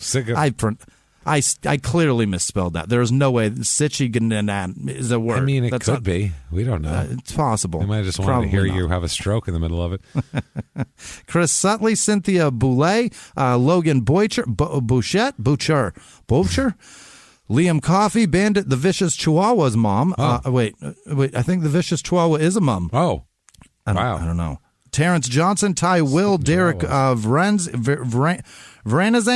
Jane Feehan, Ashley Smart, Robert Tozy II, Slime with no last name, Katie Werner, Ty Dancer, Rachel Fanguy, Caden Livingston, Braga the Brain Heenan, Billy Colleran, Marshall Geralt, Sarah Young, Sean Fick, and Alyssa Karras, and all of our patrons, obviously. You guys are terrific. Thank you so much. Thank you so much, everybody. Honestly, from the bottom of our hearts, we really cannot thank you enough for all that you do for us. It's we take it very seriously. Like we said, any kind of money exchange, the show itself, we take as seriously as a fucking heart attack, and that's free. Right. You know what I mean? So if you give us, it stands on its own for nothing. If you give us money, we're like, oh God, Jesus, this has to be really good now. I mean, it's got to be a return on this. They got to like laugh through the whole episode if they're paying for it. So that's what we try to do on Patreon. So thank you for everything that you do for us there. What if someone wanted to thank you for everything that you do for them out there, Jimmy? How could they get a hold of you? I'm on the internet. You can find me like Andrew Thierended at Whisman Sucks, Whisman Sucks on Twitter and Instagram. Thank you guys for being a part of this. I haven't been in a positive headspace in many years, and today I am, and it's because of you. Thank you. Where can they find you, James? Yeah, you can find me at Jimmy P is Funny, and just Google. You can Google us or Google the podcast. Yeah, it'll say that we host it and whatever. You'll get us. You'll find us if you can't spell us. But either way, you've completely changed our lives from something that wasn't so great to something that is definitely bearable. So thank you so much. Absolutely magical, and it's because of you. Hey guys, we're going to survive, and it's your doing. That's what it is. You're to blame for it. You've made life significantly less shitty, and we appreciate that. So I know that sounds like a backhanded compliment, but from a couple of guys like us, it's a gigantic compliment because we're cynical anyway, and That's a verbal hug. That's a huge verbal hug. That's what that is. So whether you are brazenly stupid or criminally insane, either way, you want to come back week after week and keep listening to the show. And until next week, everybody, it's been our pleasure. Bye.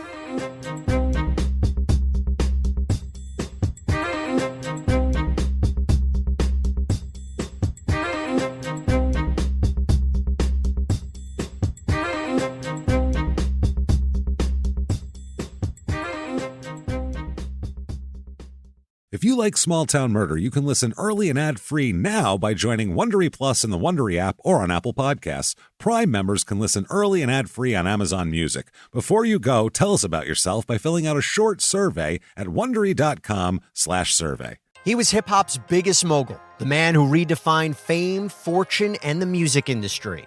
The first male rapper to be honored on the Hollywood Walk of Fame, Sean Diddy Combs. Diddy built an empire and lived a life most people only dream about. Everybody know ain't no party like a Diddy party, so. Yeah, that's what's up. But just as quickly as his empire rose, it came crashing down. Today I'm announcing the unsealing of a 3-count indictment, charging Sean Combs with racketeering conspiracy, sex trafficking, interstate transportation for prostitution. I was up. I hit rock bottom, but I make no excuses. I'm disgusted. I'm so sorry. Until you're wearing an orange jumpsuit, it's not real. Now it's real. From his meteoric rise to his shocking fall from grace, from law and crime, this is the rise and fall of Diddy. Listen to the rise and fall of Diddy exclusively with Wondery Plus